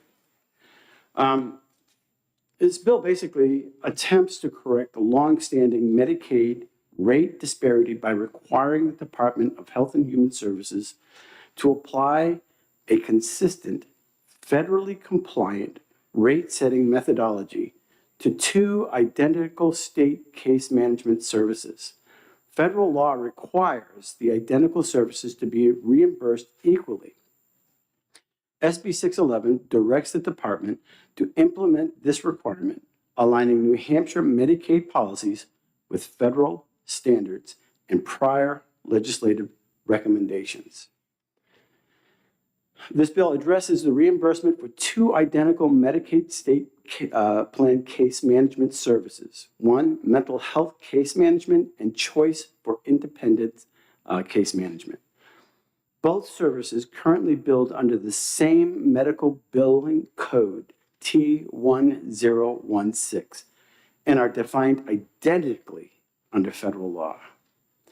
Federal Medicaid rules requires that rates to be developed using an approved methodology that avoids disparities between identical services. 2024. Rate study benchmarked that the CFI case management rate against its own existing rate rather than against the identical medical health case management services, contrary to accepted rate setting principles. Legislative study committees have examined this issue since 2018 and twice recommended achieving rate parity. SB 611 directs the department to apply consistent, lawful rate-setting practices now and in the future. This bill does not expand services or benefits. It is a technical compliance correction. SB 611 ensures fairness for providers legal compliance with federal Medicaid requirements, and integrity in the state Medicaid rate setting. Recently went to DC on an issue with compliance. We all remember the big, beautiful bill that recently passed, and compliance was a major, major issue. And if we are not in compliance with federal regulations, we can lose a ton of money. Might save a little bit here if you don't pass this bill, you know, a couple million here, a couple million there. But we can lose out on the big picture. Compliance is a key issue for what's going on. And basically, those that are providing the same services, it's just a matter of fairness. So I really don't have much more to add to that. I know there are some people here to testify on this, but again, parity is important. It's only fair, and compliance is a real issue that we have to consider. Thank you. Thank you very much. Any questions for the senator? Thank you. Thank you.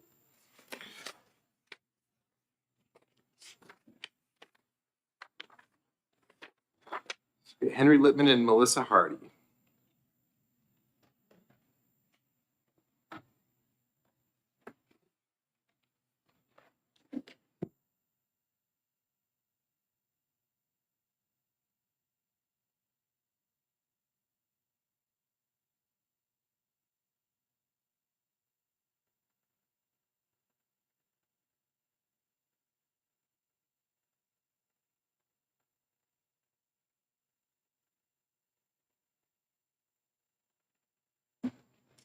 Good morning. Good morning. For the record, Henry Littman, State Medicaid Director. Good morning. My name is Melissa Hardy. I'm the Division Director for Long-Term Supports and Services. So I'd like to start our testimony with a couple perspectives. First of all, Senator, in terms of agree with Senator Avard that the big beautiful bill has tremendous compliance components built into it that could expose the state to financial liability. SNAP is a big area. Eligibility is another. So, you know, the department is really focused to reduce or eliminate that exposure. The other thing I'd like to say is sort of like where do we have yeses, right? I think because you're trying to legislate, that's some things that you're looking for. You know, in the Senate phase of the budget, there was an appropriation that was identified to increase rates for CFI that the department agreed with the compromise, I think, in the end, because the budget deliberations, it wasn't brought forward. That's something we could work with. The second part of it is, which is the more complex and nuanced parts, but it's also a yes, is the area of rate setting. When we're trying to do rate setting, we have this challenge of part of case management is done, for example, with the DD population, using a cost-based methodology. And I think we testified last year that that's something we're also willing to do. The issue is, you know, I think there's been a number of attempts, and we've done the best that we can with what we've had to work with. You know, in the HB2 of 2023, there was a significant appropriation made. We did, with the understanding, I think, of the parties that may come behind us, and this was in the former Senate President's office, talked about that we would set the rates equally, except we couldn't do that in compared to CMHCs because there wasn't the appropriation available to do that, and they're a little bit different.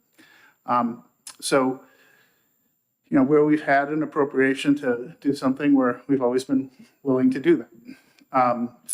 In terms of what's called for in the bill, in terms of doing rate setting, all we're left with is doing sort of comparative rates for things that are similar but not necessarily the same. I think the proponents of this bill, I'm talking about constituent proponents, look to DD and the DADS rate and see that as what we could include directly or indirectly in setting the rate. Unfortunately, that's an area where we don't agree, but I do think that we could get to an agreement if we did a basis of setting rates on cost. So I think that with respect to our current compliance, I believe that, each of the times that I know that each of the times that we've set rates for case management, we have received, we just can't change our rates. We have to go to CMS and get approval through a state plan amendment. We've had those state plan amendments approved. I understand the landscape and the concerns that the people that are interested in making this change, but I think there's something that could be done quickly, which is an appropriation along the lines that was identified at the end of the budget deliberations. We certainly could do that. I think the longer term better approach to this, to be able to make sure they're being treated fairly, is to get into a cost-based methodology, which we spent time getting the DD population. It didn't happen. We can't do that in a week or two. That took more than a year to get into place. But I think that making sure that we're using the dollars that are appropriated most effectively and fairly that's ultimately, I think, the long-term solution. Be happy to take any questions, or if you want to add something, Melissa. Senator. So concern is definitely compliance. And if there's ambiguities, we could still be on the short end of that, correct? Yes, I would say yes, but if I could expand on that, yes. So I think that in terms of the assessment that for using the same code, that it has to have the same rate no matter who's using that I'm comfortable is not something that we're not allowed to do. In other words, we can have a code that is used by different parties. We do that in mental health in terms of differentiating something that community mental health centers can get paid versus, because we recognize in the rate, the same code, that on balance, they're dealing with a much heavily Medicaid population. It's also true with federally qualified health centers, providing an evaluation management code, they're getting paid more than someone who's outside of that setting. So I think I'm comfortable that we're compliant in that way. If there's another way that you think we're not compliant, that I would like to hear. Yeah, so you mentioned cost-based. Does that still muddy the waters, or as far as compliance, or, how does that work? So in terms of federally qualified health centers, now certified community behavioral health centers, nursing facilities, we have a cost report which gathers in the costs, and then we have a rate setting methodology around those costs. That's when I talk about cost base, and now with DD as well, we have a CMS approved method of collecting costs and setting a rate. Now, you'll hear from, I think, all the parties that New Hampshire and Medicaid in general does not necessarily pay 100% of full costs, but I think that's true in every single state with respect to Medicaid rates, with few exceptions. But that, I think, in terms of getting closer to what they're doing and what it costs for them to do it is the fairest way to so you have transparency, we have transparency in terms of what costs they're incurring to provide the service that we're asking them to provide. It's a less than ideal way to just kind of benchmark rates from just not within even the state, but within the country. Just so I can clarify this, so if I'm misunderstanding this, please let me know. As I'm understanding that what you're saying is it would be more reflective, more a modern way of reimbursing if we move case management reimbursement to a cost-based basis like the DD program. Yeah, and federally qualified health centers Yeah. and other provider types where concern about access and reasonability of what our rates are in question, right? Thank you. Are there any other questions? No, thank you very much. Thank you. Next up, Jeb Kirilov and Heidi Kroll.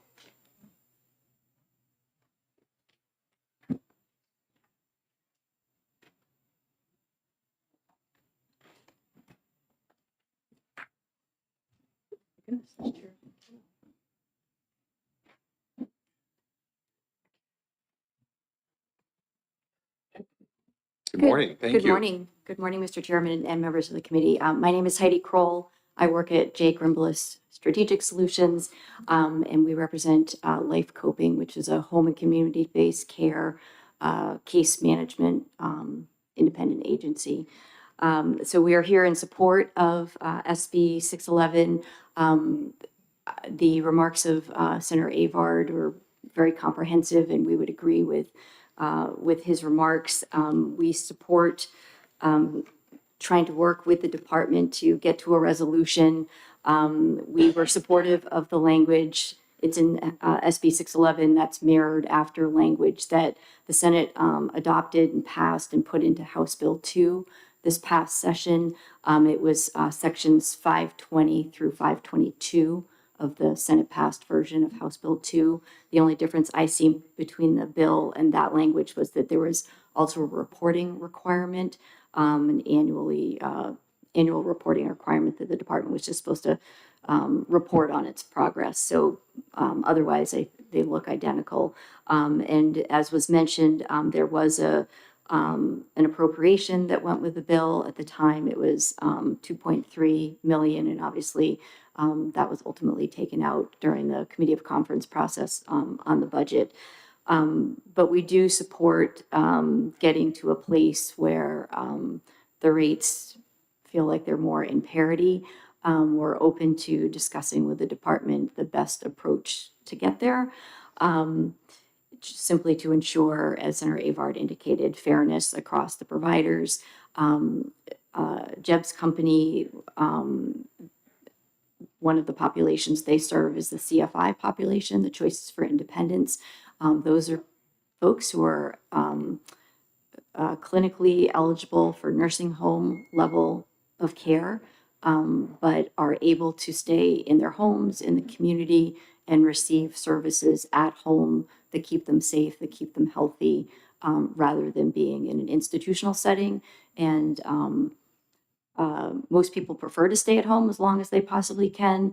And it also makes sure that those nursing home beds really are being occupied by the people of highest acuity who really, that's really their only option of a safe setting and a healthy setting for them. So the only other thing I was going to mention is that, and I think Senator Avard brought this up in his remarks, we did have language in House Bill 2 that passed in 2023 around parity, so it was there. We also had language in House Bill 2 from 2021 that set up a study committee that Senator Bob Guida at the time chaired that committee following passage of that budget bill in 2021. And we also had a study committee prior to that Senator Rosenwald chaired. I don't remember if that was a result of a budget or some other legislation, but we would agree that this issue has been around for a while, and we look forward to an opportunity to resolve it. And with that, I'm happy to take any questions. And otherwise, I know you're running behind schedule. So. Thank you, Heidi, and thank you for your testimony. So basically, in all those references to the going before the House and the Senate, they've all come to the same conclusion that we need some parity. Yes, sir. Over and over and over and over again.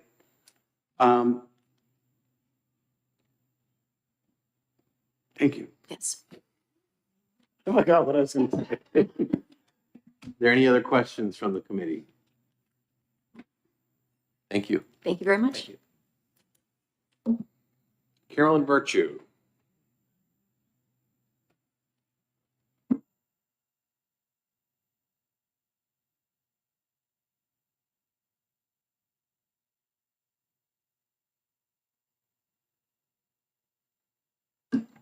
and Pericles Carudis of, Legislative Solutions representing Granite Case Management. This your first time here? yeah, for both of us. If I may very quickly be non-germane, I would like to introduce my grandson, Bodie Scott Gregg. He's a 12-year-old homeschooler, recent this year. He just switched, and we are very thankful to the legislature for your support of homeschooling, our whole family. And that has been the perfect choice for Bodie. So thank you for your efforts. And when we were thinking of making the switch, we were on the phone with Senator Rochford, who shared his homeschooling experience with us, or his children's, and that was very helpful to our decision making. It's a scary jump, but we're also glad Alyssa, his mother, who I should also introduce, and my husband, who's my business partner. All right, so with that, I'm gonna jump off my favorite role of being a grandmother and talk about another role that I engage in that's not quite as much fun, but it's always an honor. My mother died very young. I have a schizophrenic sister, Laureen, who utilizes the Riverbend Mental Health Center. So I am intimately familiar with the mental health system, more intimately familiar than I would care to be, and rarely discuss. So I know what mental health case management is and what it does. So if you have any questions, I would be happy to report on that privately. Hold on one second. And I disagree that it's the department's assertion that it's very different from CFI case management. It is not and I will say the CFI requirements in rules are more than the mental health requirements. Laureen's visits are approximately 15 minutes long. The CFI visits are 45 minutes to an hour and a half. So I will say that. The other thing is that I think it's very important to remember is the department talks about a comparison to DD. That's an apples to oranges comparison. Case management is defined similarly to behavioral health case management. It is coded similarly to behavioral health case management. I don't understand how the department gets to the comparison being to CFI to DD, because CFI is a state plan case management service. DD is a waiver case management service. There are many differences, and the department agreed to those differences during the Senate finance portion last year, and that's how we came to an agreement on what rate setting, which very unfortunately was cut in the committee of conference. I'm not going to go through all of my testimony, but you have it here. First, I wanted to say thank you for having me here. Thank you to Senator Avard for all the work he has done on this. There is a methodology that's approved through CMS that the department is supposed to do rate setting in accordance with. I do not believe they have met that burden. The New Hampshire Department of Health and Human Services did do a rate study in July 28th of 24. The results were released, and it included the Medicaid state plan case management for CFI. The report clearly stated the rate was benchmarked against its own current rate. The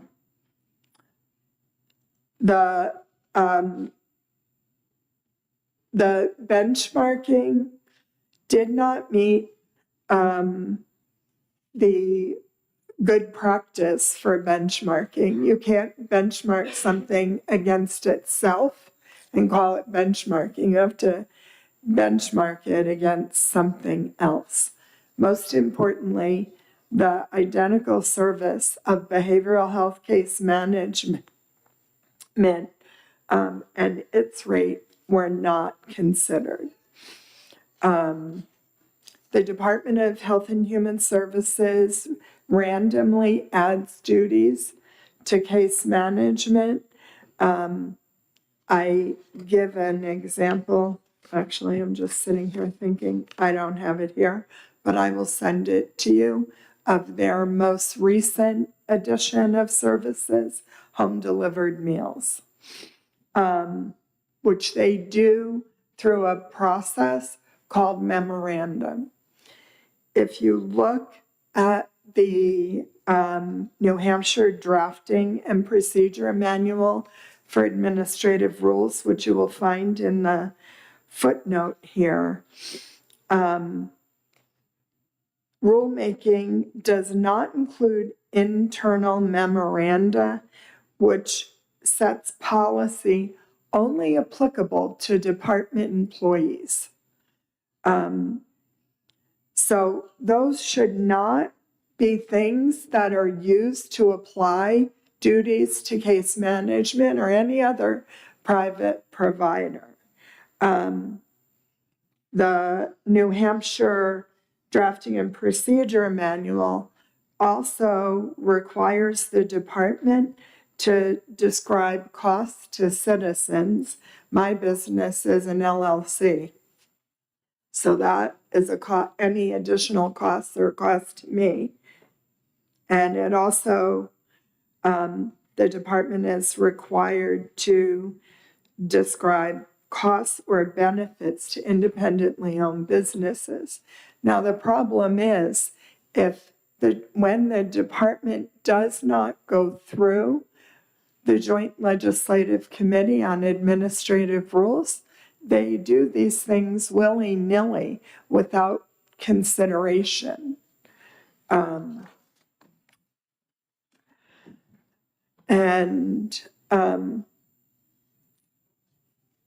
In closing, this is a matter of relatively simple math, which should be applied in accordance with state and federal regulations. The department should be directed to comply with rate-setting guidance and methodologies as a matter of practice moving forward. One further comment that I would have is if the department wants to do a cost-based methodology for CFI case management, that methodology should be based against or include behavioral health case management, the same service. It shouldn't be against the different service of DD. Thank you. Thank you for your testimony, and for your advocacy on this topic. As Heidi had mentioned, that year after year after year, we've all come to the same conclusion. This is something that needs to go forward. So I really hate politics, believe it or not. Me too. I hate complication. Could you get to the root of why this keeps failing? In simple terms, what's the holdup? I don't think the department wants to do it. I don't have another explanation except for last year when they agreed to all of these points in finance and they said, we will only put it through with a fiscal note. Not a fiscal note. What do they call that when they add money? Without an appropriation. I'm so sorry. And we put the appropriation in. Now, I think when they did that, and I'm telling you what I think happened. I was there. I think the reason they said we need an appropriation is because they didn't think it would get out of finance with the appropriation. And then it did get out of finance with the appropriation, and it was killed in the committee of conference. And interestingly enough, what was added in the committee of conference was all this stuff for DD by the department. So from the cheap seats, that's what it looks like to me. Was that a poison pill? What? Was that a poison pill? What do you mean, they're going to kill me over it? No. Oh. No, but we got to be careful these days. No, I meant, was that a poison pill to kill the bill? With the added, Yeah, the department was the one who asked for the appropriation. What we had asked for was no appropriation Assign motive. and No. deal with it in the next budget. Thank you. That's what we had, and it was changed to an appropriation at the request of the department. Just want to take something you said just previously, and I want to build off something that DHA just said, and that's the concept of cost-based methodology of reimbursement. And you said something, it should be based on or include behavioral health services. Can you expound on that a little bit? That's the only service that is defined the same and coded the same.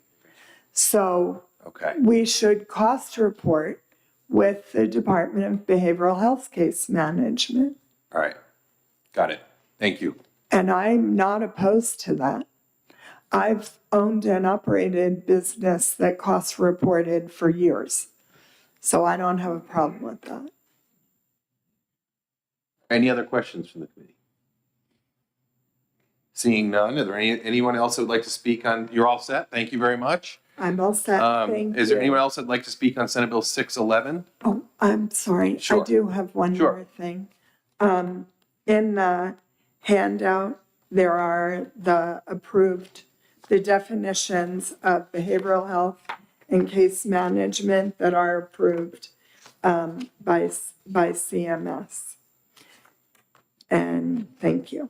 And that's in the Attachment, Okay, yes. all right. It's in And here I somewhere. will get you the home delivered meals All right. memorandum, so Very you know good. what I'm talking about. Thank you. Thank Can you I very send much. that by email? Yes. Does that work for Yep, everybody? you can send it to me or send it to Sophie and she'll get it to the committee. I'll send it to Pericles because I don't have Sophie's contact. Okay. All right. Thank you. Thank you all. Anyone else that'd like to speak on 611? I'm going to close the hearing.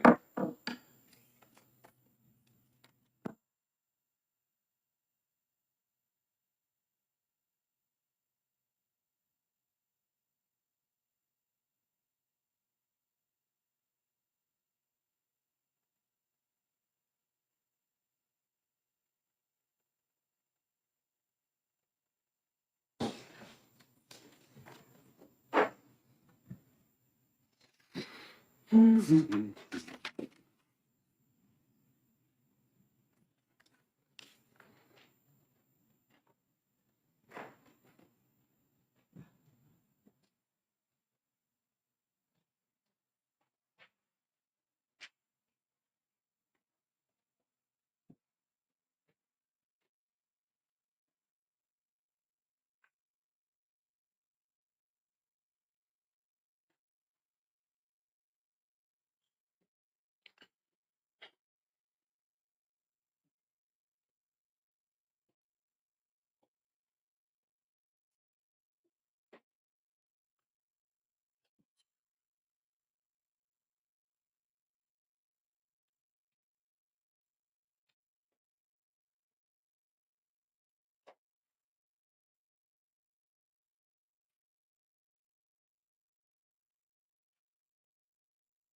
I'm going to open the hearing on Senate Bill 612 relative to clinical eligibility criteria for nursing facility and home and community-based care. And Senator Abard, before you introduce your bill, we have to be out of here in an hour, which I think is plenty of time. We only have 4 speakers, so whoever is signed up to speak will just be watching that clock, so. Thank you. Thank Mr. you. Chairman. And for the record, again, I'm Senator Kevin Avard, the prime sponsor of 612FN, SB 612FN. And this bill basically modifies long-term care eligibility by adding mobility to a list of activities of daily living. The bill also requires the Department of Health and Human Services to obtain a determination of applicants' needs for long-term care from the applicant or participating primary care physician or physician assistants. I think, do we still use that word, physician assistants? Or Physician associates. associates. Yes. So that could be modified. It should be, yes. Or advanced practice registered nurse, and to consider information from other healthcare providers. I'm not going to get into too much detail on this because I know the department might have a solution in advance, but just a little bit. For several years, there was an issue of the department or its vendors dropping people from CFI coverage that should never have been dropped from coverage. And clearly, there was something wrong with the MEA's medical eligibility assessments being done. The Senate passed this bill, and although it didn't make it through the process, the department and stakeholders have been meeting, and at the moment, some changes they have made appear to be working. The amount of people that were being wrongfully dropped from coverage appears to be way down. However, there seems to be 2 new problems, and people seem to be being dropped from coverage for failure to schedule or to reapply scheduling requests from the department, vendors for an EMA or MEA, pardon me. The department vendors request assistance from case management to schedule the MEAs with the patients and vendors. And however, case managements are not compensated for adding this service. And that's all I'll add, but I understand that the department will come in and have a solution. So I'm waiting to hear from that. But other than Thank that, you very much. The department will be next. Henry and Melissa.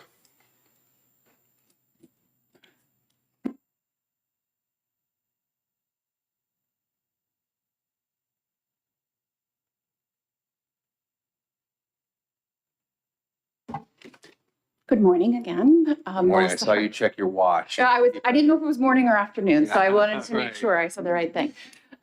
So good morning, Melissa Hardy, the Division Director for Long-Term Supports and Services.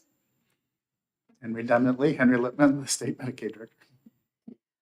So in taking your advice from last session as to figuring out a compromise with the MEA process, I just wanted to give an update on what's happened since the last session to date, if that's okay as far as this work goes.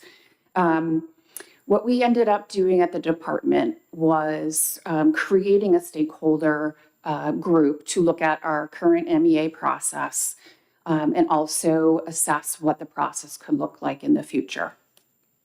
So that stakeholder group included a lot of our CFI providers, which included case management providers, adult day, some nutrition providers. We had the hospital association represented, the Aging and Disability Resource Center. So we all came together 7 times throughout 2025 to tackle this MEA concern.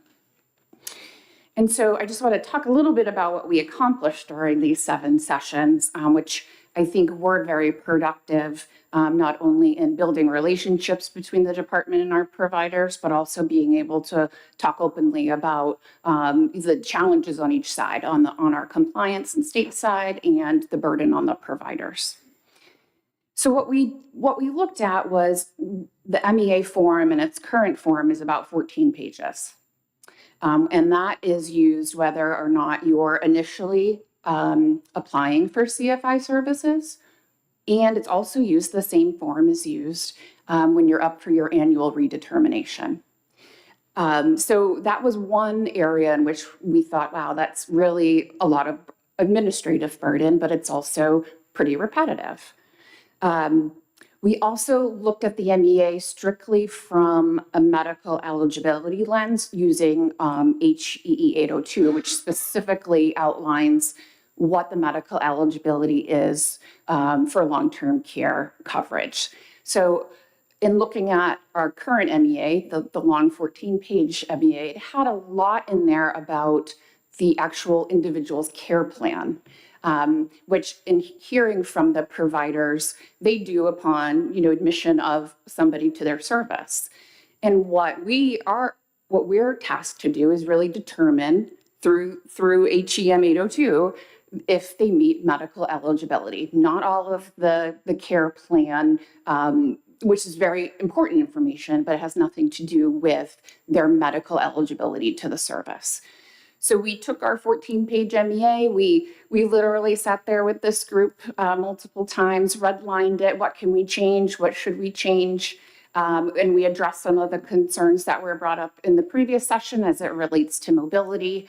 How can we address that under the needing assistance with 2 ADLs, which is one of the criteria to meet long-term care under Medicaid, financial. In the end, we've shrunk that MEA down to 3 pages from 14, so certainly happy about that. Again, removed areas that were for care planning purposes and deemed repetitive and unnecessary from our providers because they do it when the individual enters their door for service. We also, we put out there for annual redeterminations that there's no reason we need to use the same MEA that we use to initially qualify somebody for the service. So what we're working with CMS on now is having a compromise as far as if somebody is up for their redetermination medically, can we take an attestation from case managers saying that this individual still meets, and requires CFI services? Do they need more services? Or, are we not sure that they meet criteria anymore?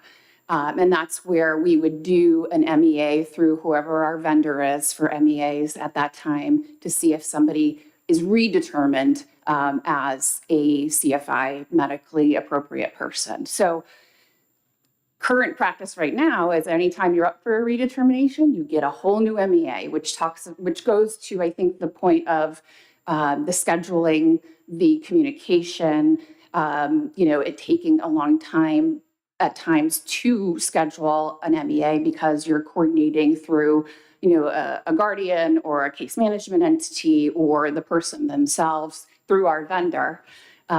So we're looking to not have to do that if we're able to get the case management entities to be able to do an attestation that they still meet level of care.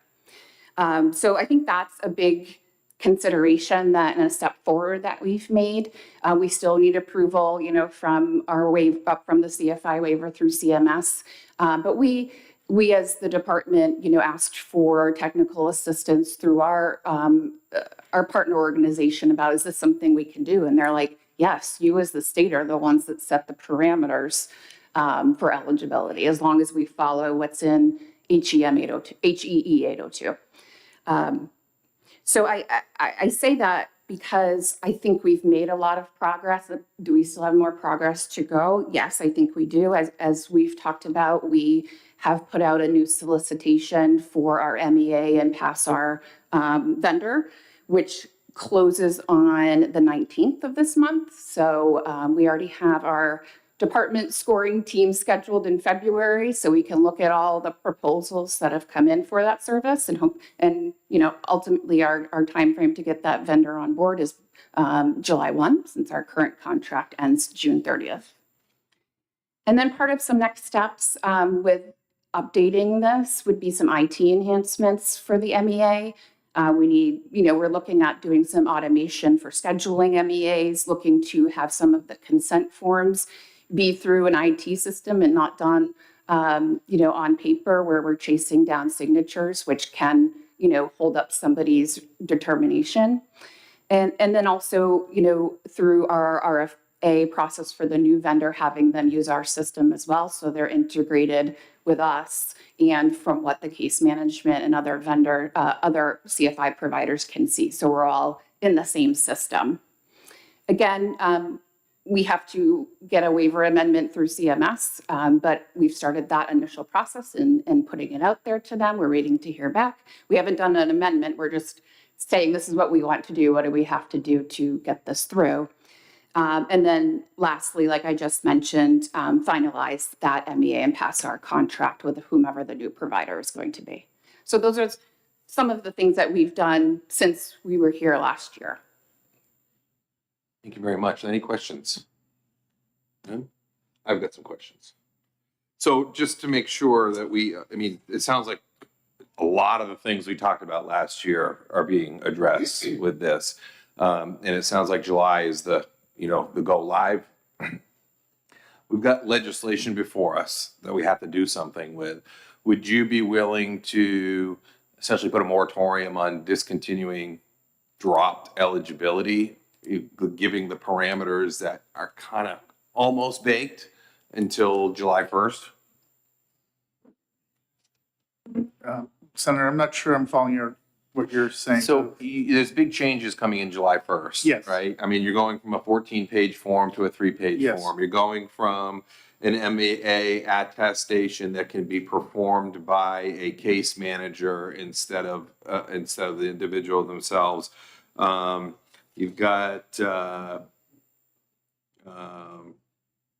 essentially, and maybe I missed it, or maybe I'm dreaming this. If you've got somebody with 2 ADLs or they're permanently disabled, they're not going to have to go through a very arduous process. We're not far off from July. Correct. Do you think you can? Is there any way you can show some flexibility so we're not dropping people between now and June 30th? So if I can just ask, I think if I'm hearing what you're saying in terms of, for example, going from the 14-page document to the 13-page document, does that 3-page I understand that. That's but maybe relax some of the standards until what we know the standards are going to be on July 1st, setting that as the bar going forward for the next 6 months. If you would be okay with that, I think we'd want to take that back and just consult so we can be more specific. Yeah, that's fine. Yeah, go ahead. We'll. Yeah, I just wanted to add, through this time from March of last year through current for redetermination, the department in total has denied 26 people. Sure. And as I think we've said before, we've kind of changed that oversight process where if anyone, comes up for a redetermination that looks like they're not going to meet level of care, the department is reaching out to case management entities to ask them, is there anything that we're missing here in this assessment to keep somebody open? We are bridging people if we need more time to get the MEA scheduled. So, and ultimately, if anyone is deemed not appropriate out of these 26 denials, it goes through myself and the bureau chief before anyone's closed medically for CFI. So those are some of the safeguards we put in place. You can get back to me on that. Yeah. You understand where Sure. we're all trying to get to the same goal, it sounds like. And, if we can avoid a legislative process, we know it's coming, just have some assurance that we're not gonna have a disruption in care, because that's what you're working towards too. Absolutely. Between now and July, I think that would go a long way for, make our jobs easier. Sure. Yeah. Hopefully yours too, but anyway. Any other questions? Thank you very much. Thank you.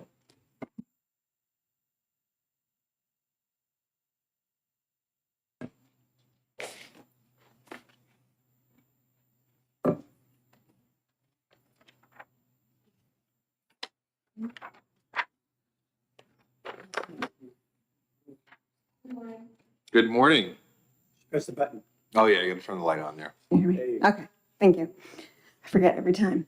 Good morning, my name is Amy Moore. I'm Vice President of External Relations at Essentia Care Alliance and currently serving as the board president at Granite State Home Health and Hospice Association. I'm here in support of Senate Bill 612. Essentia In-Home Care serves nearly 500 clients each year, providing essential non-medical support that allows older adults and individuals with disabilities to remain safely in their homes. And prior to my position in external relations, I actually ran our home care programs for 17 years, so I have some experience there. This care is critical to preserving dignity, independence, and health, and it's often the difference between living at home and being forced into institutional care. At Essentia alone, since 2024, we've seen the troubling pattern of 69 medically frail individuals have lost Medicaid-funded services through no fault of their own due to administrative and processing delays. As of today, we have over 20 that remain unresolved. Many clients have waited up to 10 months, and some of them more than a year, without the services they depend on daily. While these individuals understand the inherent risks of living at home, they do not anticipate being left without essential care for months at a time because of systemic failures beyond their control. These delays also place an unsustainable burden on home care agencies. In many cases, agencies continue providing services without realizing authorizations have gone lapsed, resulting in unbillable hours and no reimbursement. Given the rising cost of hiring, training, and operating, agencies cannot absorb prolonged unpaid care without threatening their ability to close. This is not just a financial issue, it's a human one. So I have a list, I have 2 pages from my agency and others at the Alliance of examples. The first one, an 80-year-old woman living alone. You don't need to read all of them. I've got a bunch of If them. you wanna So I'm going to send them to you, fine, yep. but if you want more, if you have questions, and my point would just be that, I mean, I've been doing this for almost 18 years.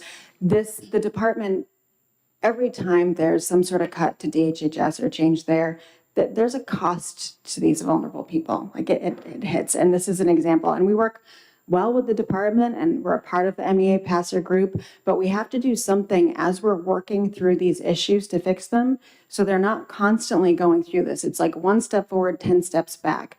And the problem is in those 10 steps back, people die.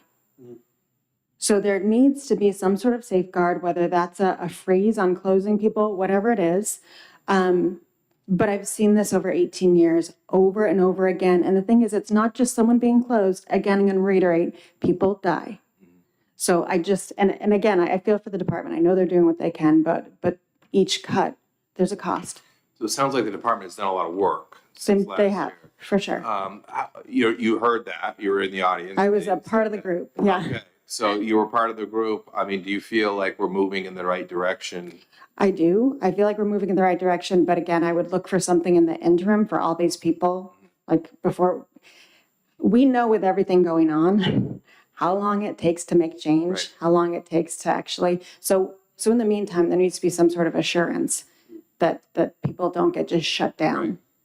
Right. And, I guess the insurance, we asked, right?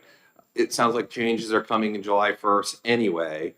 If this bill were to go forward, it would probably be July 1st if it were to go through the process and get signed. So would the changes that are being proposed, because you were on the commission, address a lot of the majority of your concerns? For sure. For sure it would. But I would say beyond that, whoever that we hire as the contractor, because we've seen this over the years, the department has to have the capacity to be doing some oversight of that, right? And when there are continuous cuts, that I think it makes it really challenging for them to do that. Thank you. Any other questions? I'm sorry. Thank you very much. Cheryl Steinberg.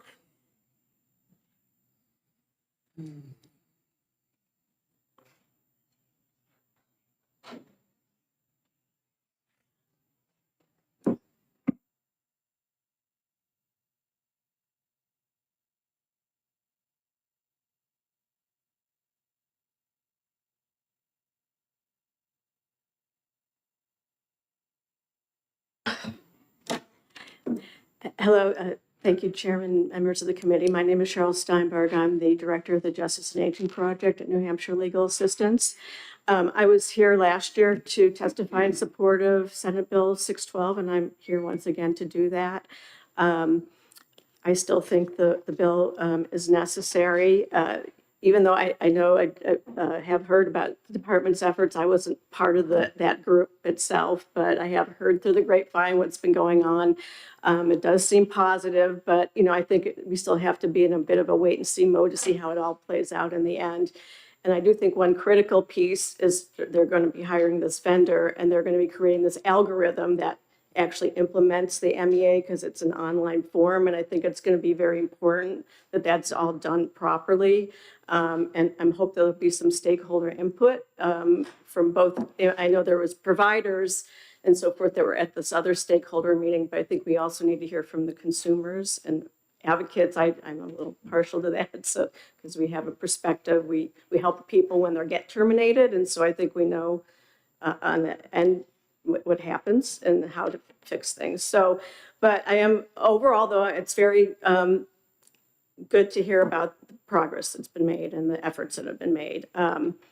So what I would say, though, is that it does seem, as Amy is saying, it's, I don't know, there's a couple of analogies, either a roller coaster when things are bad and then, or good and then they're bad, or a whack-a-mole, like once problem gets fixed and then the new problem arises. So it does seem that way. While there's been this, it seems like a reduction in the closures due to people no longer meeting medical eligibility criteria. Now there's this whole new slew of closures due to the appointments not being scheduled.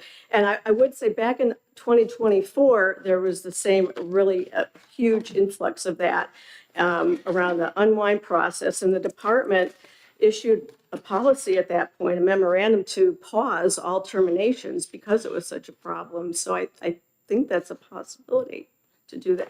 I mean, this was from April 2024. And I had actually thought maybe this issue with the closures due to the appointments was maybe somewhat resolved, but apparently it is. And what I've heard from several case management agencies is it never was fully resolved, and now it's worse than ever. So I think it's a big problem. And I would say for the people that we helped during that time, I mean, I had one client, for example, who his first, English was not his first language. And he, when the person called him up for the appointment, he's like, I don't know what you're talking about. And he hung up, and then they terminated him. So I think I think we really need to look at the process because I don't know that it's all being done in a way that is either ADA compliant, all different things. I don't know that the Essentra people that are supposed to set up the appointments know if people have guardians, and so they're basically calling up the CFI participants, and I don't even know, I mean, what notice they're actually getting to the participants themselves to know that it's really important that they set up this appointment.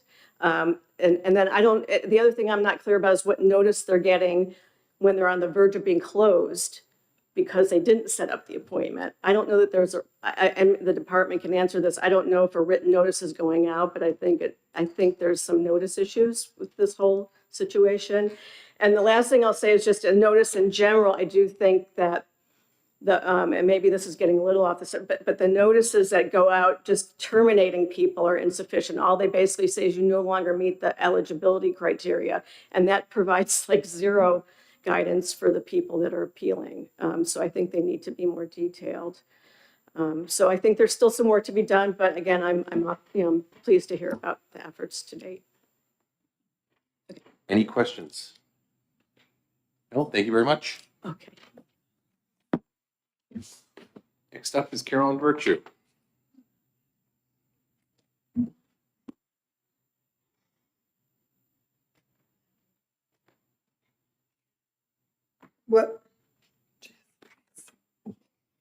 in the interest of time and my testimony having been covered by the previous testifiers, I will waive my request. All right, thank you very much. And Thank if you for coming anybody- down today. Thank you. If anybody has any questions, I think you all know where to find me. Absolutely, thank All you. right, thank you. Is there anyone else that would like to speak on Senate Bill 612? Oops. With that, I'm going to close the hearing.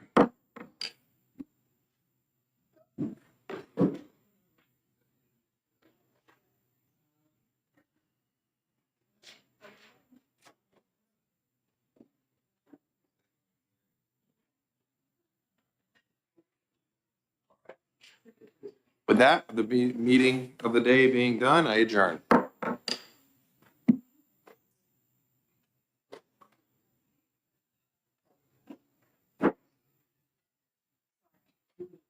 Congratulations.